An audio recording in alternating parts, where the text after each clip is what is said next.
إني أخاف عليكم إني أراكم بخير وإني أخاف عليكم عذاب يوم محيط. فيا قوم أوفوا المكيال والميزان بالقسط ولا تبخسوا الناس أشياءهم ولا تعثوا في الأرض مفسدين. بقية الله خير لكم إن كنتم مؤمنين وما أنا عليكم بحفيظ.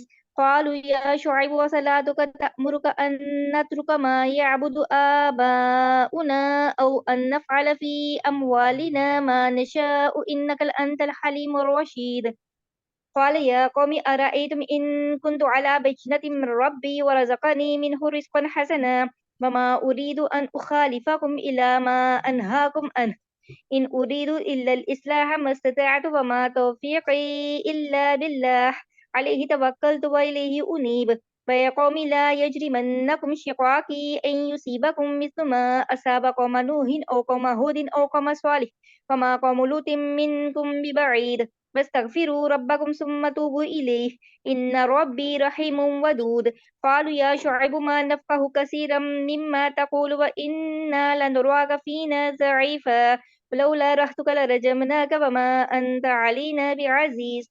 قال يا قوم أرهتي أعز عليكم من الله واتخذتموه وراءكم زهريا إن ربي بما تعملون محيط. فيا قوم اعملوا على مكانتكم إني عامل سوف تعلمون من يأتيه عذاب يخزيه ومن هو كاذب وارتقبوا إني معكم رقيب. فلما جاء أمرنا نجينا شعيبا والذين آمنوا معه برحمة منا وأخذت الذين ظلموا الصيحة فأصبحوا في ديارهم جاثمين كأن لم يغنوا فيها ألا بعد لمدينة كما بعدت ثمود. ولقد أرسلنا موسى بآياتنا وسلطان مبين إلى فرعون وملئه فاتبعوا أمر فرعون وما أمر فرعون برشيد يقدم قومه يوم القيامة فأوردهم النار وبئس الورد المورود وأتبعوا في هذه لعنة ويوم القيامة بئس الرفد المرفود.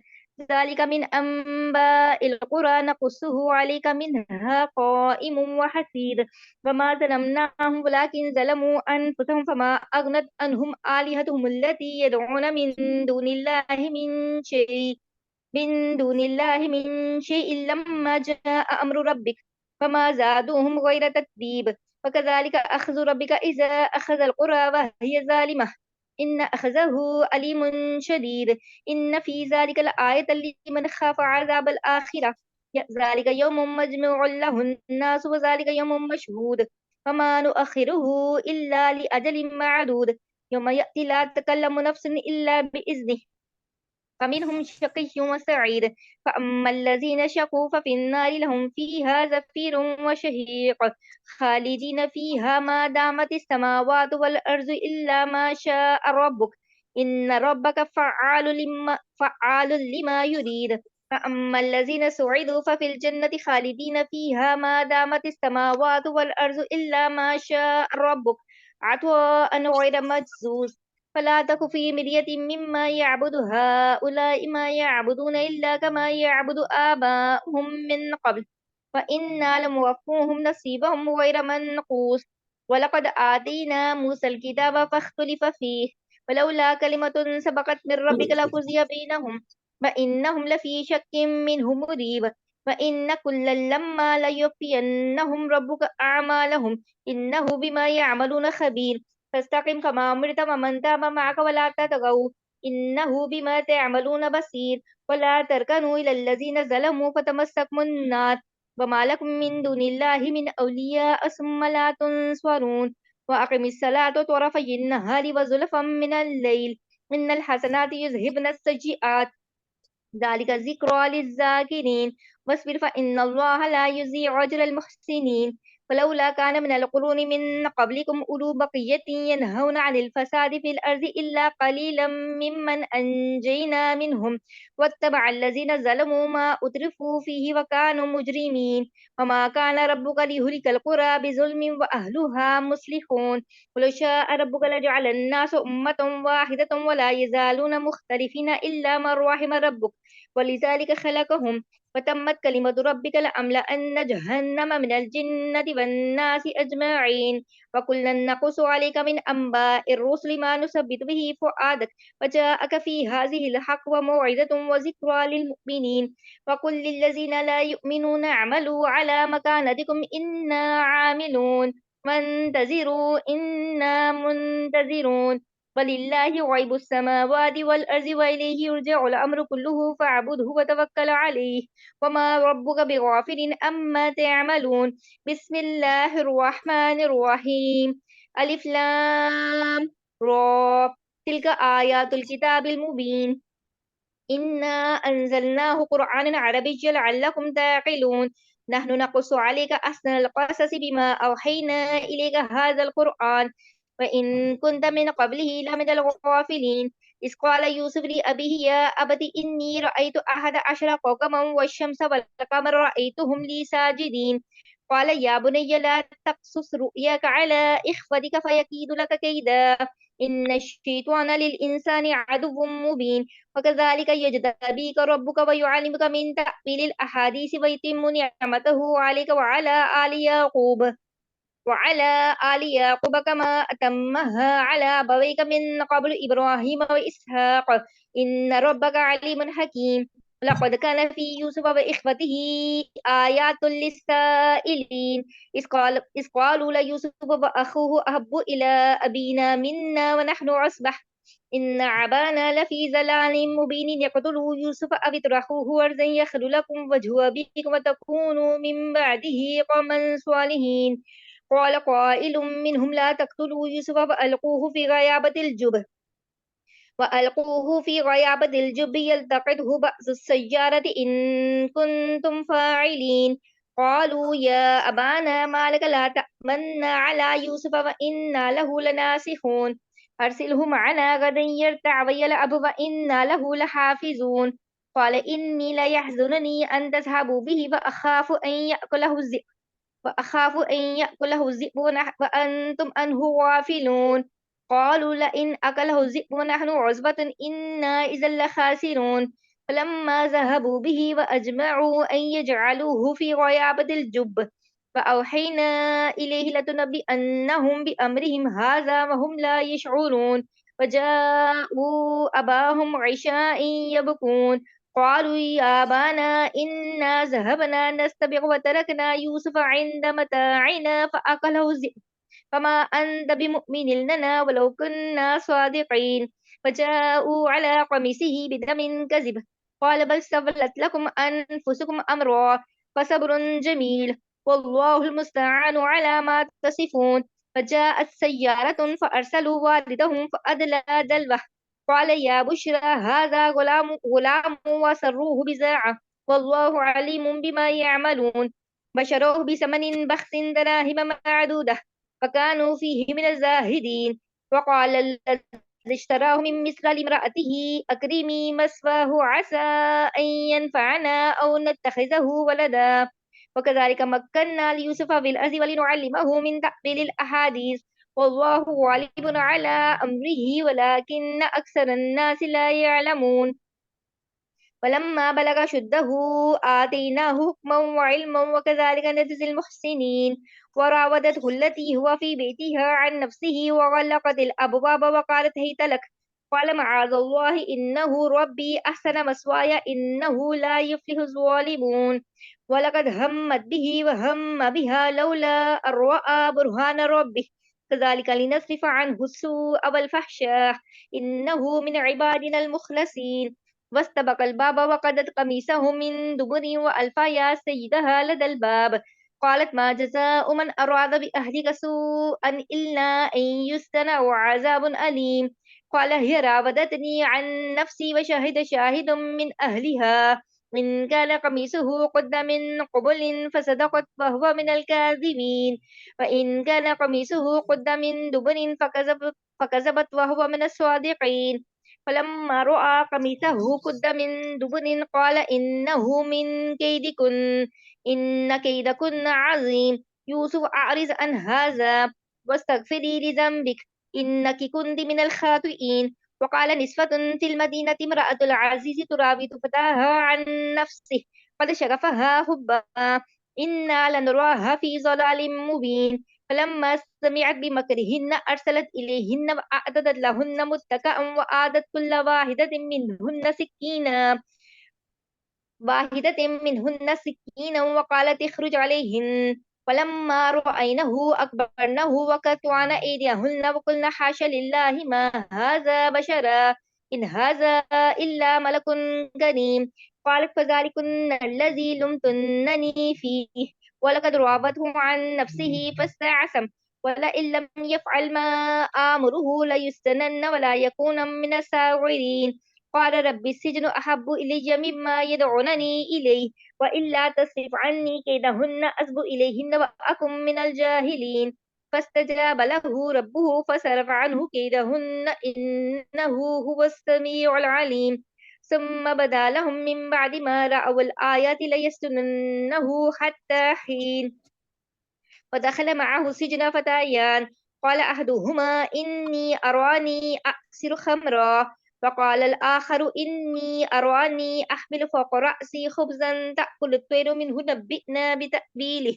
إنا نراك من المحسنين قال لا يأتيكما طعام ترزقانه إلا نبأتكما بتأويله قبل أن يأتيكما ذلكما مما علمني ربي إني تركت ملة قوم لا يؤمنون بالله وهم بالآخرة هم كافرون واتبعت ملة آبائي إبراهيم وإسحاق ويعقوب ما كان لنا أن نشرك بالله من شيء ذلك من فضل الله علينا وعلى الناس ولكن أكثر الناس لا يشكرون يا صاحبي السجن أرباب متفرقون خير أم الله الواحد القهار ما تعبدون من دونه إلا أسماء سميتموها أنتم وآباؤكم ما أنزل الله بها من سلطان إن الحكم إلا لله أمر ألا تعبدوا إلا إياه ذلك الدين القيم ولكن أكثر الناس لا يعلمون يا صاحبي السجن أما أحدكما فيسقي ربه خمرا وأما الآخر فيسلب فتأكل الطير من رأسه قضي الأمر الذي فيه تستفتيان وقال للذي ظن أنه ناج منهما اذكرني عند ربك فأنساه الشيطان ذكر ربه فلبث في السجن بضع سنين وقال الملك إني أرى سبع بقرات سمان يأكلهن سبع عجاف وسبع سنبلات خضر وأخرى يابسات يا أيها الملأ أفتوني في رؤياي إن كنتم للرؤيا تعبرون قالوا أضغاث أحلام وما نحن بتأويل الأحلام بعالمين وقال الذي نجا منهما وذكر بعد أمة أنا أنبئكم بتأويله فأرسلون يوسف أيها الصديق أفتنا في سبع بقرات سمان يأكلهن سبع عجاف وسبع سنبلات خضر وأخرى يابسات لعلي أرجع إلى الناس لعلهم يعلمون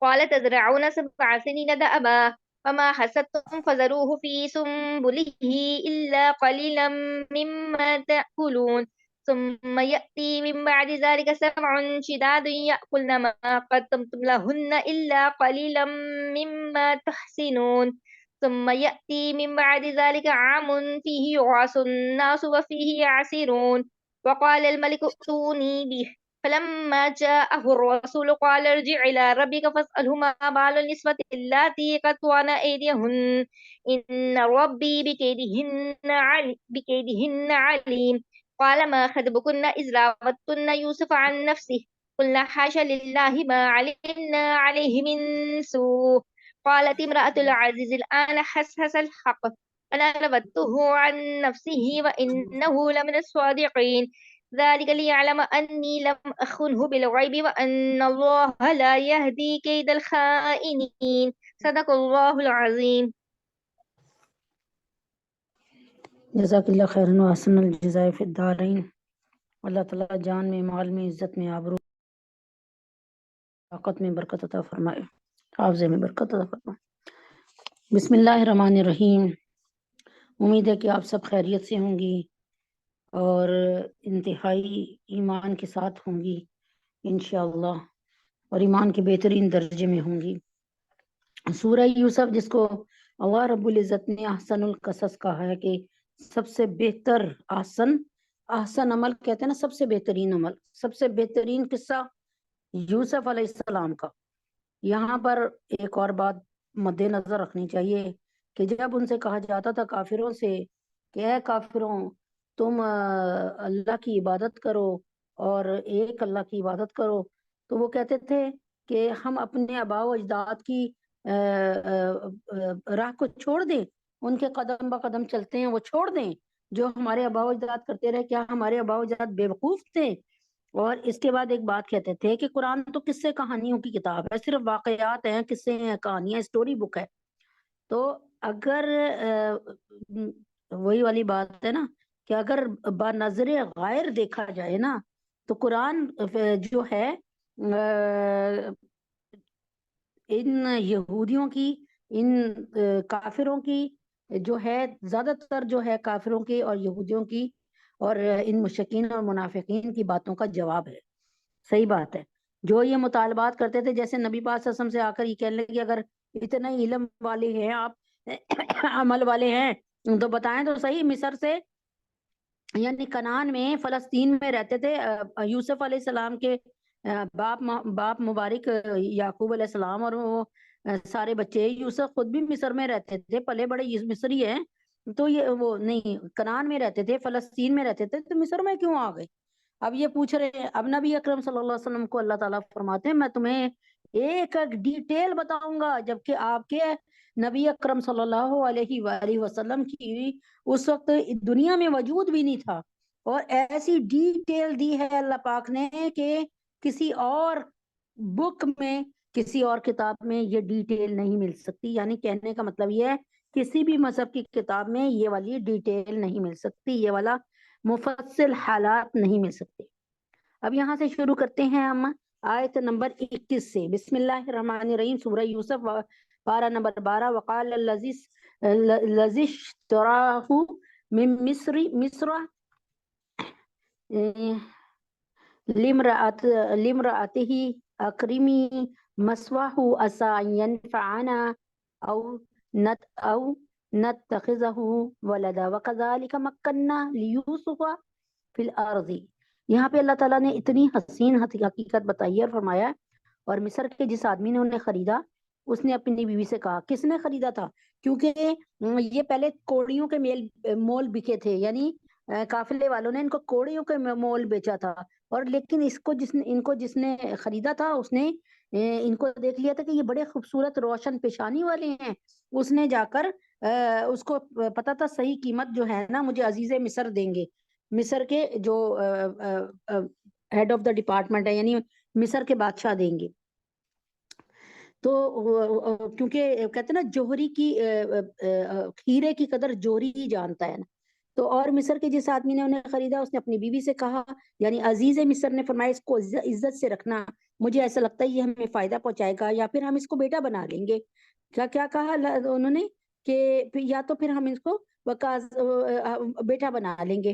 کہا اس طرح ہم نے اس سرزمین میں یوسف کے قدم جما دیے تاکہ انہیں باتوں کا صحیح مطلب نکالنا سکھائیں، اور اللہ کو اپنے کام پر پورا قابو حاصل ہے، لیکن بہت سے لوگ نہیں جانتے۔ یاد رکھیں کہ جب یعقوب علیہ السلام نے یوسف علیہ السلام کا خون سے بھرا ہوا کرتا دیکھا، وہ بکری کا خون تھا جو میں نے تفسیر میں پڑھا، تو انہوں نے یہ کہا، دل میں سوچا کہ یہ ایک کہانی گڑھ کر یہ میرے بیٹے لے کر آ گئے ہیں یوسف کے اللاتی بھائی، لیکن دل میں سوچا کہ بڑا سمجھدار بھیڑیا تھا، یوسف کو اوپر سے تو کھایا نہیں، یعنی کرتا تو پھٹا نہیں ہوا ہے، اس کا مطلب اندر سے ہاتھ ڈال کے اسے گوشت نوچ لیا، یعنی لیکن کہا نہیں، کہا میں صبر کروں گا، فصبر جمیل، ایسا صبر جس میں کوئی شکایت نہیں ہوگی۔ تو پھر یوسف علیہ السلام کو یہاں پر جو ہے کنویں میں ڈال دیا ان کے بھائیوں نے کہ یہ مر جائے گا، نعوذ باللہ کہانی ختم ہو جائے گی۔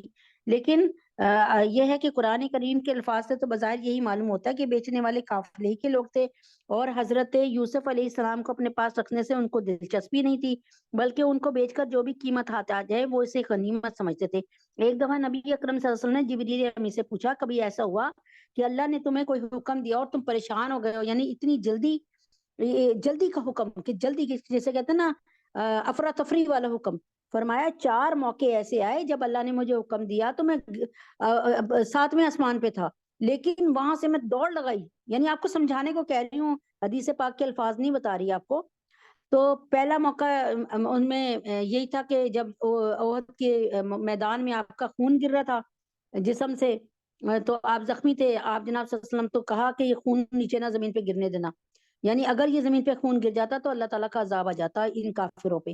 دوسرا، جب یوسف علیہ السلام کو کنویں میں پھینکا گیا تو اللہ تعالیٰ نے حضرت جبریل نے امی سے کہا کہ جلدی جاؤ اور جا کر نا کنویں کے بیچوں بیچ ایک پتھر رکھ دو تاکہ یوسف نیچے کنویں میں نہ گر جائے، مرنا آ جائے نعوذ باللہ.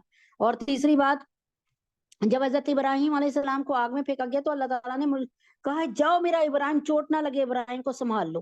اور تیسری بات تھی، ہاں، جب حضرت ابراہیم علیہ السلام نے چھری چلائی اپنے بیٹے پہ تو اللہ نے فرمایا چل جا جنت سے مینڈا پکڑ اور اس کو اسماعیل کو ہٹا کر مینڈے کو ذبح کروا دے، مطلب مینڈے کو رکھ دے. تو یہ 4 موقع تھے جہاں پہ حضرت جبریل علیہ السلام کو بھی افراتفری پڑ گئی تھی اور بڑی جلد بازی کے ساتھ یہ کام کرنے پڑ گئے. تو مطلب یوں سمجھایا آپ کو. تو یوسف علیہ السلام کو اپنے پاس رکھنے سے ان کو دلچسپی کوئی نہیں تھی، بلکہ ان کو بیچ کر جو اچھا انہوں نے کیا کیا کہ ان کو اونے پونے دام کو میں بیچ دیا یوسف علیہ السلام کو کہ کوئی بھی قیمت مل جائے. وہ اسے غنیمت سمجھتے تھے کیونکہ مفت حاصل ہو رہی تھی، گھر بیٹھے ہوئے حاصل ہو رہی تھی، اس لیے جب کوئی خریدار ملا انہوں نے تھوڑی سی قیمت پر اس کو بیچ دیا. البتہ بعض روایات میں واقعات کی تفصیل آئی کہ حضرت یوسف علیہ السلام کے بھائی انہیں کنویں میں ڈال تو گئے تھے، لیکن بڑا بھائی یہودا جو تھا نا وہ بہت نیک طبیعت کا تھا، روزانہ ان کی خبر گیری کے لیے آتا تھا اور کچھ کھانا بھی انہیں روٹی کے کچھ ٹکڑے نہ کسی تدبیر سے نا کنویں میں پھینک دیتا تھا. تیسرے دن جب انہیں کنویں میں نہ پایا یہودا نے تو تلاش کرنے سے وہ قافلے والے مل گئے. اس موقع پہ دوسرے بھائی بھی آ گئے اور انہوں نے قافلے والوں سے کہا یہ ہمارا غلام ہے جو بھاگ گیا تھا اور اگر تم چاہو تو ہم اسے تمہارے ہاتھ فروخت کر سکتے ہیں. چونکہ ان بھائیوں کا اصل مقصد تو یہ تھا کہ وہ ان کے والد کی سرزمین سے دور چلے جائیں، قیمت لینا اصل مقصد نہیں تھا. یہ 2-3 تفاسیر آ رہی ہیں. اس لیے انہوں نے حضرت یوسف علیہ السلام کو قافلے والوں کے ہاتھ معمولی قیمت پہ بیچ دیا. یعنی اس میں سے کوئی بھی تفسیر ہو سکتی ہے. بائبل میں یہ مذکور ہے کہ بیچنے والے ان کے بھائی تھے اور انہوں نے قافلے والوں کے ہاتھ حضرت یوسف علیہ السلام کو فروخت کیا تھا. واللہ عالم. اور جن لوگوں نے حضرت یوسف علیہ السلام کو فلسطین کے جنگل سے خریدا تھا، چاہے وہ خود قافلے والے ہوں، روایت سے معلوم ہوتا ہے، یا وہ ہوں جنہوں نے قافلے والوں سے خریدا، بہر صورت وہ انہیں مصر لے گئے اور وہاں جا کے ان کو بھاری قیمت پر فروخت کیا. وہاں جس شخص نے اس کو خریدا ان کو خریدا وہ مصر کا وزیر خزانہ تھا جس سے اس وقت عزیز مصر کہتے تھے، اور اس نے اپنی بیوی کو تاکید کی کہ ان کا خاص خیال رکھیں. بیوی کا نام روایات میں زلیخا بتایا جاتا ہے.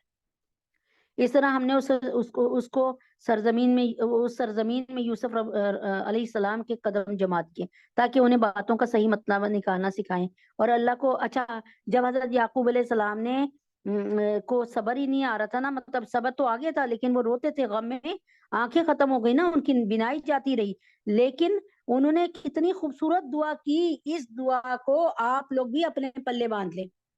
میں بھی اکثر کرتی ہوں. انہوں نے فرمایا کہ اللہ جب مجھے میرا یوسف ملے تو وہ کردار کا بھی غازی ہو، یعنی اس کا کردار نہ بگڑا ہو اور وہ ماشاءاللہ سے الحمدللہ رب العالمین صحیح سلامت ہو، صحت ہو، ایمان اور صحت و تندرستی کے ساتھ ہو، اور وہ بہت وہ عزت والا ہو، مرتبے والا ہو، اس کے پاس بڑا علم والا ہو، اور وہ جو ہے کسی بھی بے حیائی کی طرف رجوع کرنے والا نہ ہو، کسی بھی گناہ کی طرف رجوع کرنے والا نہ ہو. ایسی خوبصورت دعا تھی. ان کی کچھ الفاظ یاد رہ گئے جو بتا دیے. تو اللہ تعالیٰ نے ان کی دعا کو یوں سمجھ لے کہ دعا سامنے رکھ کر قبولیت عطا فرمائی. اور جب یوسف علیہ السلام اپنے بھرپور جوانی کو پہنچے تو ہم نے انہیں حکمت اور علم عطا کیا. آپ کو پتہ پوری روئے زمین میں جب بھی بات ہوتی ہے نا کہ تعبیر خواب کی کس کو سب سے بہترین آتی ہے تو حضرت یوسف علیہ السلام کا نام آتا ہے یا ابن سیرین رحیم اللہ کا نام آتا ہے. یہ 2 نام میں نے آج تک پڑھے اتنی سالوں میں کہ یوسف علیہ السلام اور ابن سیرین رحیم اللہ، اور یعنی ان میں یہ پرفیکٹ تھے اور ان کو مشہوریت حاصل ہوئی. ہمارے نبی پاک صلی اللہ علیہ وسلم خواب کی تعبیر دے دیتے تھے، لیکن بات یہاں پہ بتانا چاہ رہی ہوں کہ ایک فن میں کسی کا ایکسپرٹ ہو جانا وہ بتا رہی ہوں. اور جو لوگ نیک کام کرتے ہیں ان کو ہم اسی طرح بدلہ دیتے ہیں. اور جس عورت کے گھر میں وہ رہتے تھے اس نے ان کو ورگلانے کی کوشش کی، یعنی سمجھ گئے ہوں گے آپ کے گناہ کی دعوت دی اور سارے دروازوں کو بند کر دیا اور کہنے لگی آ بھی جاؤ. یوسف نے کہا اللہ کی پناہ. میں نے ایک جگہ پڑھا کسی مستند رسالے میں کہ یوسف کو لے کر زلیخا ایک کمرے میں گئی اور ایک کمرے سے دوسرے کمرے، اس کمرے کا دروازہ لگا دیا، اور دوسرے کمرے میں گئی تو دوسرے کمرے کا دروازہ لگا دیا، پھر تیسرے کہتے ساتویں کمرے میں جا کر انہوں نے ان کو گناہ کی دعوت دی. واللہ عالم. یہ تو آپ کو پتہ نا روایات ہی ہوتی ہیں صرف، تو اس پر بحث نہیں کرنی چاہیے. تو کیا ہوا کہ یہاں پہ بھی لکھا ہوا ہے نا قرآن میں، دیکھیں قرآن میں بھی لکھا ہے کہ اور سارے دروازوں کو بند کر دیا. ٹھیک ہے، تو اس کا مطلب یہ ہے کہ یہی والی بات ہے نا کہ دروازے زیادہ منا، وہ کہتے ہیں کہ اور دروازے کو بند کر دیا. ٹھیک ہے نا، یعنی ایک تو اس میں لکھا وغلقت الابواب وقالت ہیت لک، اور سارے دروازوں کو بند کر دیا اور کہنے لگی آ بھی جاؤ. یوسف نے کہا اللہ کی پناہ، وہ میرے آقا ہیں، اس نے مجھے اچھی طرح رکھا ہے. یعنی کیا مطلب کہ عزیز مصر کے، یعنی اس وقت تو زلیخا جو تھی عزیز مصر کی بیوی تھی نا، تو کہا اللہ کی پناہ، وہ میرے آقا، اس نے مجھے اچھی طرح رکھا ہے. سچی بات یہ ہے کہ جو لوگ ظلم کرتے ہیں انہیں فلاح حاصل نہیں ہوتی. یعنی آپ میرے مالک کی بیوی ہیں اور میں آپ کے ساتھ اگر ایسا کروں گا تو میں ظلم کروں گا. ظلم کا مطلب کیا ہے؟ کسی پراپر جگہ سے چیز کو ہٹا کے کہیں اور رکھ دینا. جیسے باپ کا جو مقام ہے اس کے ساتھ ظلم کرنا اور نوکروں والا سلوک اس سے کرنا، اس کو اس کا مقام نہ دینا، تو یہ ظلم ہے. آپ کی پراپر ایک جگہ پہ چیز رکھی ہوئی ہے، آپ کا تولیہ رکھا ہوا ہے، کوئی تولیہ اٹھا کر کہیں اور رکھ دے اور آپ جائیں غسل لینے کے لیے یا وضو کرنے کے لیے اور تولیہ نہ ملے، تو یہ بھی ظلم ہے. تو ظلم کی تو بہت ساری کیٹیگریز ہے. اس عورت نے تو واضح طور پہ یوسف کے ساتھ برائی کا ارادہ کر لیا تھا، اور یوسف کے دل میں بھی اس عورت کا خیال آ چلا تھا. اگر وہ اپنے رب کی دلیل کو نہ دیکھ لیتے، یہ بھی بتاتی ہوں، ہم نے ایسا اس لیے کیا تاکہ ان سے برائی اور بے حیائی کا رخ پھیر دے. بے شک وہ ہمارے منتخب بندوں میں سے تھے. اب آپ اپنے رب کی دلیل کو دیکھ لیتے. اب یہ سوال آ جاتا ہے وہ دلیل کیا تھی جس سے اللہ رب العزت نے اپنے رب کی دلیل سے تعبیر فرمایا؟ اس سوال کا واضح اور بے غبار جواب یہ ہے کہ اس سے مراد اس عمل کے گناہ ہونے کی دلیل ہے جس کی طرف انہوں نے دھیان رکھا اور گناہ سے محفوظ رہے. بعض روایت میں ہے کہ اس کی تفسیر یہ بھی آئی ہے کہ اس وقت ان کو وہ اپنے والد ماجد حضرت یعقوب علیہ السلام کی صورت دکھا دی گئی. واللہ سبحانہ تعالیٰ، یعنی اللہ تعالیٰ نے ان کو گناہ سے بچانے کے لیے ان کے سامنے ان کے والد محترم کو کھڑا کر دیا، ایسے تصور میں نا سامنے لا کے، تاکہ گناہ سے باز آ جائے. یعنی اللہ تعالیٰ یہاں پر مختصر یہ بتانا چاہ رہے ہیں. تو یہاں پہ یہ ہے کہ اگر یوسف علیہ السلام اپنے رب کی ایک دلیل نہ دیکھ لیتے تو ان کے دل میں بھی اس عورت کی طرف جھکاؤ پیدا ہو جاتا، لیکن چونکہ اللہ تعالیٰ کی طرف سے انہیں ایک دلیل نظر آ گئی اس لیے ان کے دل میں اس عورت کے بارے میں کوئی برا خیال ہی نہیں آیا. اور دوسرا مطلب یہ بھی ہو سکتا ہے کہ شروع میں ان کے دل میں تھوڑا سا میلان پیدا ہوا اور رغبت پیدا ہوئی ہو، جو ایک بشری انسان ہونے کا تقاضا ہے. مگر بقول حکیم الامت حضرت مولانا اشرف علی تھانوی رحیم اللہ، اس کی بہترین مثال ایسی ہے جیسے پیاس کی حالت میں روزے دار کو ٹھنڈا پانی دیکھ کر طبعی طور پر اس کی طرف میلان پیدا ہوتا ہے، دل کرتا ہے، لیکن روزہ توڑنے کا بالکل ارادہ نہیں ہوتا. یعنی اسی طرح غیر اختیاری طور پہ حضرت یوسف علیہ السلام کے دل میں بھی میلان پیدا ہوا ہو، اور اگر وہ اپنے رب کی دلیل نہ دیکھ لے تو یہ میلان آگے بھی بڑھ سکتا تھا، لیکن اپنے رب کی دلیل دیکھنے کے بعد وہ غیر اختیاری جھکاؤ سے آگے نہیں بڑھے. یعنی اللہ تعالیٰ نے قصہ مختصر یہ کہ اپنے یوسف علیہ السلام کی، اپنے نبی کی عزت کی، کردار کی حفاظت خوب کی، اور دونوں آگے پیچھے دوڑے. اب اس نے کیا کیا کہ گناہ کی دعوت دی، تو کیا ہوا کہ آگے اللہ تعالیٰ فرماتے ہیں اور دونوں آگے پیچھے دوڑے. فاستبق الباب وقدت قمیصہ من دبر. یہاں پہ اللہ تعالیٰ فرماتے ہیں اور دونوں آگے پیچھے دروازے کی طرف دوڑے اور اس کشمکش میں اس عورت نے ان کی قمیص کو پیچھے کی طرف سے پھاڑ ڈالا. جب یوسف علیہ السلام کی قمیص کو پکڑا نا تو وہ پھٹ گئی. اتنے میں دونوں نے اس عورت کے شوہر کو دروازے پہ کھڑا پایا. اب یہ کیا ہوا کہ یہاں پر جو تفسیر میں میں نے پڑھا، اللہ تعالیٰ دروازے کھولتے چلے گئے، یوسف علیہ السلام نے بھاگ کر دروازے کی طرف دوڑ لگائی اور اللہ تعالیٰ سارے دروازے کنڈیوں اور تالوں سمیت اور دروازے کے پٹ سمیت کھولتے گئے. اتنے میں دونوں نے اس عورت کے شوہر کو دروازے پہ کھڑا پایا. اس عورت نے فوراً بات بنانے کے لیے اپنے شوہر سے کہا، یعنی زلیخا نے کہا کہ جو کوئی تمہاری بیوی کے ساتھ برائی کا ارادہ کرے اس کی سزا اس کے سوا اور کیا ہے کہ اسے قید کر دیا جائے یا کوئی اور دردناک سزا دی جائے. تو اس نے فوراً زلیخا نے فوراً الزام کس پہ دھر دیا؟ حضرت یوسف علیہ السلام پہ. یوسف نے کہا یہ خود تھی جو مجھے ورغلا رہی تھی. یوسف علیہ السلام نے کیا کہا؟ یہ خود تھی مجھے ورغلا رہی تھی. اور اس عورت کے خاندان ہی میں سے ایک گواہی دینے والے نے یہ گواہی دی کہ اگر یوسف کی قمیض سامنے کی طرف سے پھٹی ہو تو عورت سچ کہتی ہے اور وہ جھوٹے ہیں, اور اگر ان کی قمیض پیچھے کی طرف سے پھٹی ہو تو عورت جھوٹ بولتی ہے اور یہ سچے ہیں. اللہ تعالیٰ نے حضرت یوسف علیہ السلام کی بے گناہی عزیز مصر پہ واضح کرنے کے لیے یہ انتظام فرمایا کہ خود زلیخا کے خاندان کے ایک شخص نے سچ اور جھوٹ کا فیصلہ کرنے کے لیے ایک ایسی علامت بتائی جس کی معقولیت سے, جس کی صحیح ہونے سے کوئی انکار نہیں کر سکتا. اس کا کہنا تھا اگر یوسف علیہ السلام کی قمیض سامنے کی طرف سے پھٹی ہو تو یہ اس بات کی علامت ہے کہ وہ عورت کی طرف بڑھنا چاہتے تھے اور وہ اس کی زلیخا کی عزت پہ حملہ کرنا چاہتے تھے. عورت نے اپنے بچاؤ کے لیے ہاتھ بڑھایا اور اس کشمکش میں ان کی قمیض پھٹ گئی. لیکن اگر وہ پیچھے کی طرف سے پھٹی ہے تو اس کا مطلب یہ ہے کہ وہ آگے بھاگ رہے تھے اور زلیخا ان کا پیچھا کر کے ان کو روکنا چاہ رہی تھی اور انہیں اپنی طرف کھینچنے کی وجہ سے قمیض پھٹ گئی.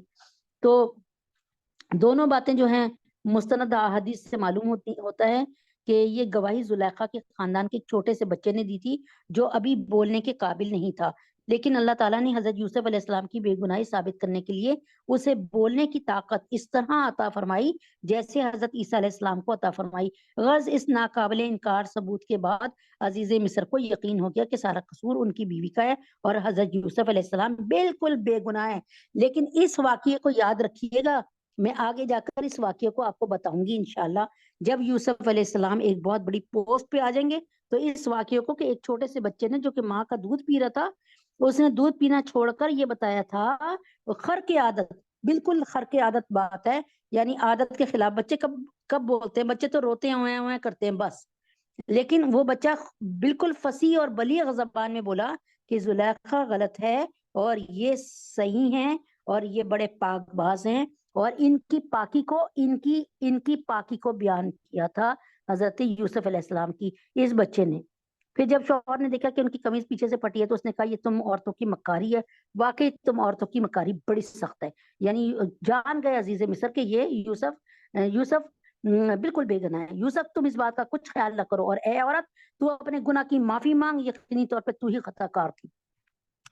اور شہر میں کچھ عورتیں یہ باتیں کرنے لگیں کہ عزیز کی بیوی اپنے نوجوان غلام کو برگرا رہی تھی. اس نوجوان کی محبت نے اسے فریفتہ کر لیا ہے, یعنی وہ اپنی دل ہار بیٹھی ہے. ہمارے خیال میں تو یقینی طور پہ وہ کھلی گمراہی میں مبتلا ہے. جب یہ باتیں شروع ہو گئی نا عورتوں میں, تو یعنی عزیز مصر کو یقین ہو گیا کہ شرارت اس کی بیوی کی تھی, لیکن شاید بدنامی کے خوف سے اس نے بات کو پوشیدہ رکھا, چھپائے رکھا, یعنی برملا اظہار نہیں کیا. چنانچہ جب عزیز کی بیوی نے ان عورتوں کے مکر کی بات سنی نا, جب عورتوں نے باتیں بنائی نا کہ لو یہ تو بڑی خراب ہے, اس نے اپنے گھر میں پالا بچے کو اور اس کے پر یہ نیت خراب کی, تو اس نے پیغام بھیج کر انہیں اپنے گھر بلا لیا. فلما سمعت بمکرہن ارسلت الیہن وآتدت لہن. چنانچہ جب اس عزیز کی بیوی نے ان عورتوں کے مکر کی بات سنی تو اس نے ان سب کو پیغام دے کر انہیں اپنے گھر بلایا اور ان کے لیے ایک تکیوں والی نشست تیار کی, یعنی ان کو تختوں میں بٹھا کر نا اور گاؤ تکیے لگا دیے, یوں سمجھا رہی ہوں, اور ان میں ہر ایک کے ہاتھ میں ایک چاقو دے دیا, ٹھیک ہے, اور یوسف سے کہا ذرا باہر نکل کے ان کے سامنے آ جاؤ. اب جو ان عورتوں نے یوسف کو دیکھا تو انہیں حیرت انگیز حد تک حسین پایا, بہت خوبصورت تھے وہ. کہتے نا اس نے یوسف ہوا کرے کوئی, میرے دل کی دوا کرے کوئی. تو یہ کیا, ان کے حسن سے مبہوت ہو کر اپنے ہاتھ کاٹ ڈالے, یعنی وہ ان کو دیکھنے میں ایسے ہوئی کہ ان کو ایک ایک, وہ اس نے ترنج بھی پکڑا تھا نا, ایک ایک پھل, جو پھل پکڑائے تھے وہ ان سے کہا تھا کہ اس وقت جب یوسف گزرے تو پھل کاٹنا, تو وہ اپنے ہاتھ کاٹ بیٹھی اور بول اٹھی ہاشا للہ, یہ شخص کوئی انسان نہیں ہے, یہ قابل تکریم فرشتے کے سوا یہ کچھ اور نہیں ہو سکتا. ساریوں نے ایک ساتھ کیا کہا, انہوں نے کیا کہا, وَقُلْنَا حَاشَ لِلَّهِ مَا هَٰذَا بَشَرًا, یہ جو ہے فرشتے کے سوا کچھ اور نہیں ہو سکتا. عزیز کی یعنی ایک بندہ نہیں ہے, یعنی ایک فرشتہ ہے, یہ آدمی نہیں ہے. عزیز کی بیوی نے کہا اب دیکھو یہ ہے وہ شخص جس کے بارے میں تم نے مجھے تانے دیے, یہ بات واقعی سچ ہے کہ میں اپنا مطلب نکالنے کے لیے اس پر ڈورے ڈالے اس پر میں نے ڈورے ڈالے مگر یہ بچ نکلا، اور اگر یہ میرے کہنے پر عمل نہیں کرے گا تو اسے قید ضرور کیا جائے گا اور یہ ذلیل ہو کر رہے گا۔ تو ان کی مہمان نوازی کے لیے پھل دسترخوان پہ رکھے گئے اور چاقو انہیں کاٹنے کے لیے دے دیا گیا، اور انہوں نے لیکن شاید زلیخا کو یہ اندازہ تھا کہ جب یہ عورتیں حضرت یوسف علیہ السلام کو دیکھیں گی تو یہ چاقو بے خودی کی حالت میں خود ان کے ہاتھوں پہ چل جائے گا۔ چنانچہ آگے بیان فرمایا گیا کہ واقعی جب انہوں نے حضرت یوسف علیہ السلام کو دیکھا تو ان کے حسن جمال میں ایسی محو ہوئی کہ بے خیالی میں چاقو ان کے ہاتھوں پہ چل گیا۔ یوسف نے دعا کی۔ اچھا، بعض روایت سے معلوم ہوتا ہے کہ ان عورتوں میں سے بھی کچھ نے انہیں تنہائی میں نصیحت کے بہانے بلا کر گناہ کی دعوت دی، یعنی بہت سی عورتیں ان پہ لٹو ہو گئیں۔ اس لیے حضرت یوسف علیہ السلام نے اپنی دعا میں صرف زلیخا کا نہیں بلکہ اور تمام عورتوں کا۔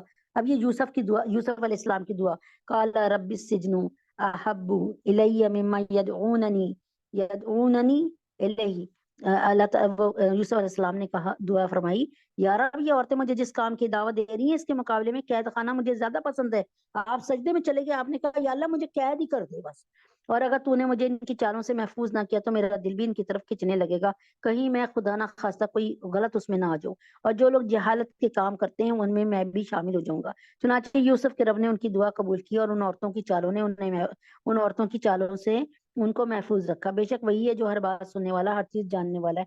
یعنی یوسف علیہ السلام سمجھ گئے تھے کہ روزانہ بچنا شاید میرے لیے مشکل ہو جائے، چنانچہ انہوں نے کہا کہ اللہ تعالیٰ مجھے جو ہے قیدی بنا دیجیے، یعنی مجھے جیل بھیج دیجیے۔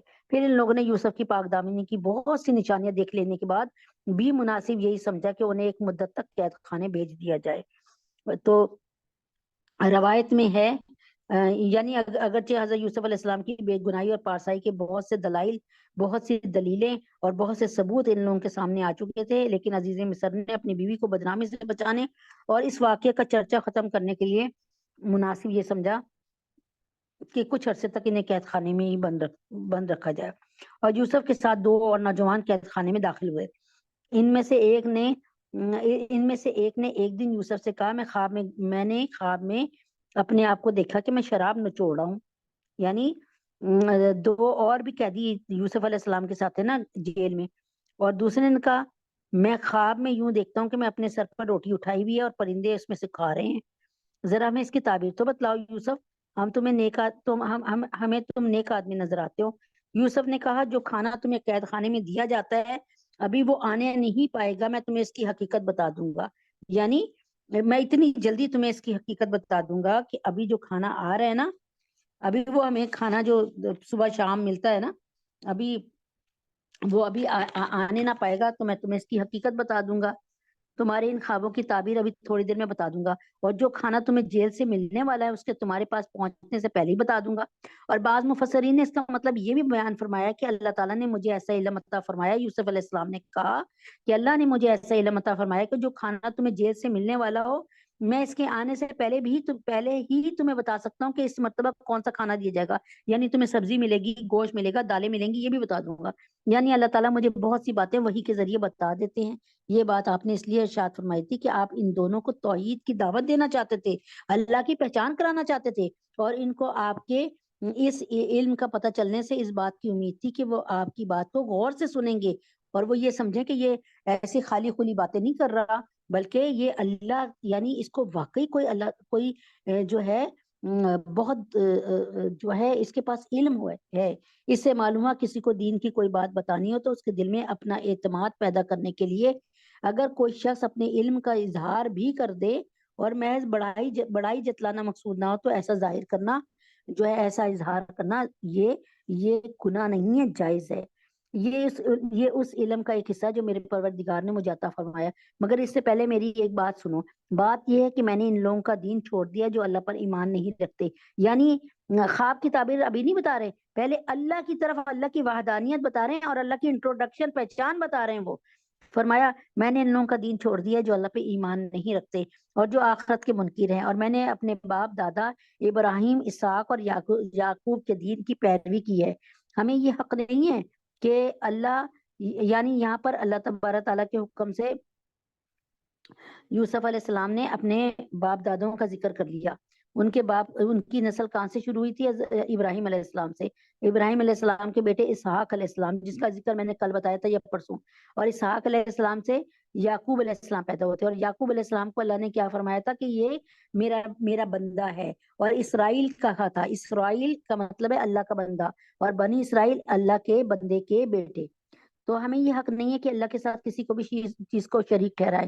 یہ توحید کا عقیدہ ہم پر اور تمام لوگوں پر اللہ کے فضل کا حصہ ہے, لیکن اکثر لوگ اس نعمت کا شکر ادا نہیں کرتے. پوری انہوں نے اللہ کی وحدانیت کو بیان کیا. حضرت یوسف علیہ السلام نے جب یہ دیکھا کہ دونوں قیدی ان پر خواب کی تعبیر کے بارے میں بھروسہ کر رہے ہیں اور یہ مان رہے ہیں کہ یوسف ہمیں زیادہ پڑھا لکھا ہے اور اس کو علم بھی آتا ہے, تو انہیں نیک بھی سمجھتے ہیں, تو خواب کی تعبیر بتانے سے پہلے ان کو دین حق کی دعوت دینا مناسب سمجھا.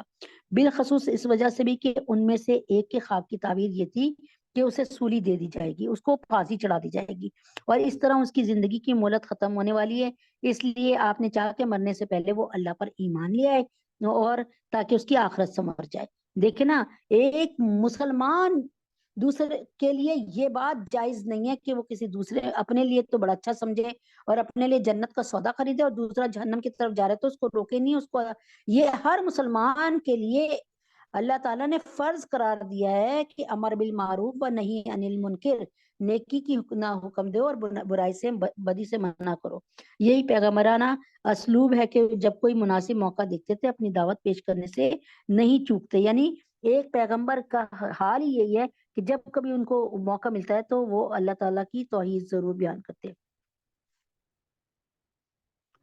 اچھا,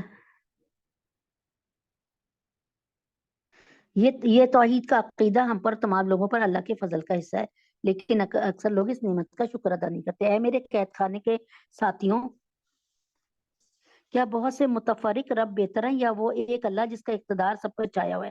فرما رہے ہیں کہ بہت سے رب جن کو آپ صحیح دیکھیں نا, اگر ہمارے خدا نہ خواستہ بہت سارے معبود ہوتے تو ہم کیا کرتے, ہم کہتے ہیں اس معبود نے اس وقت ہمیں نماز پڑھنے کا حکم دیا, اگر ہم نماز پڑھیں گے دوسرے معبود نے ہمیں اس وقت جو ہے روزہ رکھنے کا حکم دیا ہے کہ روزہ رکھو اس وقت, تیسرے معبود نے ہمیں حکم دیا ہے کہ اس وقت جو ہے وہ سو جاؤ. تو ہم کس معبود کو خوش کر سکتے ہیں؟ ٹھیک ہے, تو اے میرے قید کے ساتھیوں, کیا بہت سے متفرق رب بہتر ہیں یا وہ ایک اللہ جس کا اقتدار سب پہ چھایا ہوا ہے؟ اس کے سوا جس کی تم عبادت کرتے ہو اس کی حقیقت چند ناموں سے زیادہ نہیں ہے. یعنی یہی عیساف, نائلہ, یعوق, یاغوس, حبل, بال, لات, عزا, منات, بس یہ بتوں کے نام بتا رہی ہوں. ان کی حقیقت چند ناموں سے زیادہ نہیں ہے جو تم نے اور تمہارے باپ دادوں نے خود ہی رکھ لی ہیں. اللہ نے ان کے حق میں کوئی دلیل نہیں اتاری. اللہ نے کہیں یہ نہیں کہا کہ میں لات کے بغیر کام نہیں کر سکتا, میں منات کے بغیر کام نہیں کر سکتا. لات و منات میرے دوست, میرے ساتھی ہیں, اور تمام دنیا کے حالات کو ٹھیک رکھنے میں اور تمام قدرت کا کارخانہ چلانے میں میرے حامی ناصر ہیں. اللہ نے کہیں نہیں کہا, اللہ نے ان کے حق میں کوئی دلیل نہیں اتاری. حاکمیت اللہ کے سوا کسی کو حاصل نہیں. اسی نے یہ حکم دیا کہ اس کے سوا کسی کی عبادت نہ کرو. یہی سیدھا سیدھا دین ہے, لیکن اکثر لوگ نہیں جانتے. اے میرے قید خانے کے ساتھیوں, اب اپنے خوابوں کی تعبیر سن لو. یعنی سب سے پہلے اللہ کی وحدانیت کو بیان کیا, اللہ تعالیٰ کی بڑائی کو بیان کیا, اللہ تبارک تعالیٰ کے قواعد بتائے, یعنی اللہ تبارک تعالیٰ کا بڑا ہونا بتایا, اور اللہ تعالیٰ کی پاور کو بتایا, اور پھر بتوں سے ان کا دھیان دور کیا, اور اس کے بعد کہا کہ اب جو ہے اور یہ تک کہہ دیا کہ میں یہ بھی بتا سکتا ہوں جو کھانا بھی تمہیں دیا جائے گا اس میں کیا آئٹمز ہوں گے, اس میں مینیو کیا ہوگا. ٹھیک ہے, لیکن یہ باتیں اس لیے کی تاکہ پتہ چل جائے کہ میں وہ صاحب علم ہے. ٹھیک ہے, اس کے بعد کہا میرے قید کے خانے کے ساتھیوں, اب اپنے خوابوں کی تعبیر سن لو. تم میں سے ایک کا معاملہ تو یہ ہے کہ وہ قید سے آزاد ہو کر اپنے آقا کو شراب پلائے گا, یعنی شراب کشید کرے گا اور پلائے گا. رہا دوسرا تو اسے سولی دے دی جائے گی جس کے نتیجے میں پرندے اس کے سر کو نوچ کر کھا جائیں گے. جس معاملے میں تم سے مجھ سے پوچھ رہے تھے اس کا فیصلہ اسی طرح ہو چکا ہے. اور ان دونوں میں سے جس کے بارے میں ان کا گمان تھا کہ وہ رہا ہو کر جائے گا, اس سے یوسف علیہ السلام نے کہا اپنے آقا سے میرا بھی تذکرہ کر دینا. آقا سے مراد بادشاہ ہے. حضرت یوسف علیہ السلام نے جس قیدی کے بارے میں فرمایا تھا کہ وہ چھوٹ جائے گا اور واپس جا کے اپنے حسب معمول اپنے آقا کو شراب پلائے گا, اس سے آپ نے یہ بات فرمائی تھی کہ تم اپنے آقا یعنی بادشاہ سے میرا تذکرہ ضرور کرنا کہ ایک شخص بے گناہ جیل میں پڑا ہوا ہے, کیونکہ آپ 9 سال تک جیل میں رہے تھے. پھر ہوا یہ کہ شیطان نے اس کو یہ بات بھلا دی. یعنی اس آدمی کو جو وہ نکلا ہے نا، اس کو شیطان نے یہ بات بلا دی کہ وہ اپنے آقا سے یوسف کا تذکرہ کرتا. چنانچہ وہ کئی برس قید خانے میں رہے، اور چند سال بعد مصر کے بادشاہ نے اپنے درباریوں سے کہا، یعنی یہ بات آئی گئی ہو گئی، ٹھیک ہے، اس نے جا کر کچھ نہیں بتایا اپنے بادشاہ کو. لیکن چند سال بعد اللہ تعالیٰ نے کیا کیا کہ چند سال بعد مصر کے بادشاہ نے اپنے درباریوں سے کہا، میں خواب میں کیا دیکھتا ہوں کہ 7 موٹی تازی گائیں ہیں جنہیں 7 دبلی پتلی گائیں کھا رہی ہیں، نیز 7 خوشے ہرے بھرے ہیں، اور 7 اور ہیں جو سوکھے ہوئے ہیں. اے درباریوں، اگر تم خواب کی تعبیر دے سکتے ہو تو میرے اس خواب کا مطلب بتا دو. انہوں نے کہا، یہ پریشان قسم کے خیالات معلوم ہوتے ہیں اور ہم خوابوں کی تعبیر کے علم سے واقف بھی نہیں ہیں. یہ تو لگتا ہے جیسے آپ کے معدے کی کوئی خرابی ہے جس کی وجہ سے الٹے سیدھے آپ خواب دیکھ رہے ہیں، تو ہمیں تو نہیں پتا کہ اس کا کیا مطلب ہے. ٹھیک ہے، اور ان 2 قیدیوں میں سے جو رہا ہو کر گیا تھا، اسے ایک لمبے عرصے کے بعد یوسف کی بات یاد آئی تھی. اسے جب یاد آیا نا کہ یہ تو خواب کی بات ہو رہی ہے، اسے یوسف علیہ السلام یاد آ گئے. اس نے کہا، میں آپ کو اس خواب کی تعبیر بتائے دیتا ہوں، بس مجھے یوسف کے پاس قید خانے میں بھیج دیجیے.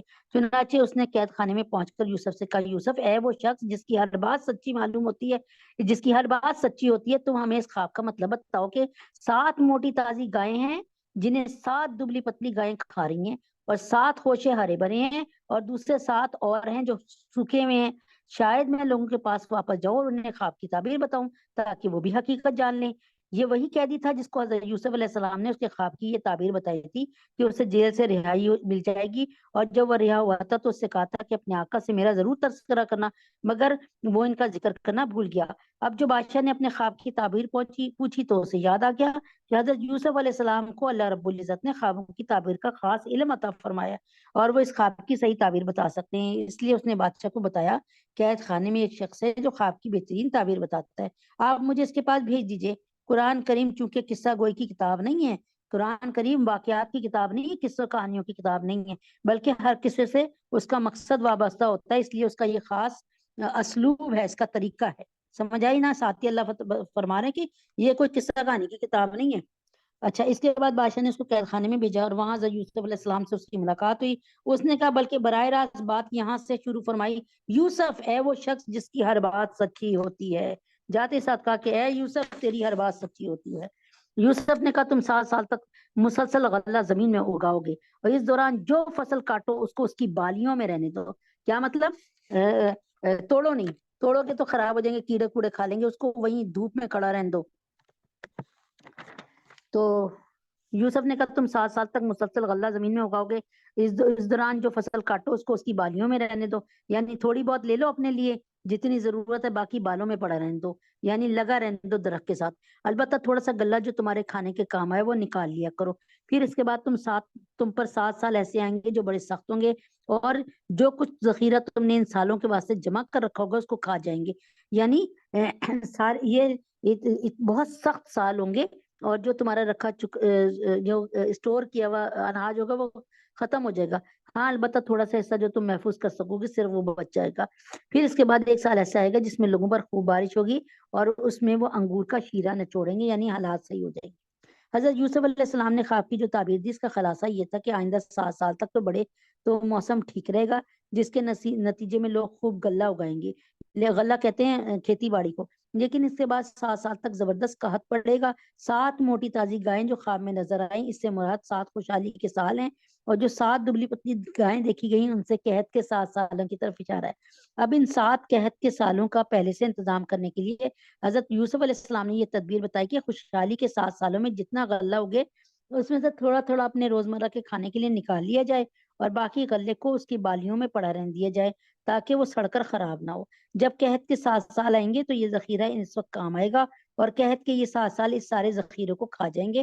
اور خواب میں دبلی بتی گائیں جو موٹی گایوں کو کھاتی نظر آئی ہیں، اس کا مطلب یہی ہے کہ قحط کے سال خوشحالی کے سالوں میں جمع ہوئے ذخیرے کو کھا جائیں گے.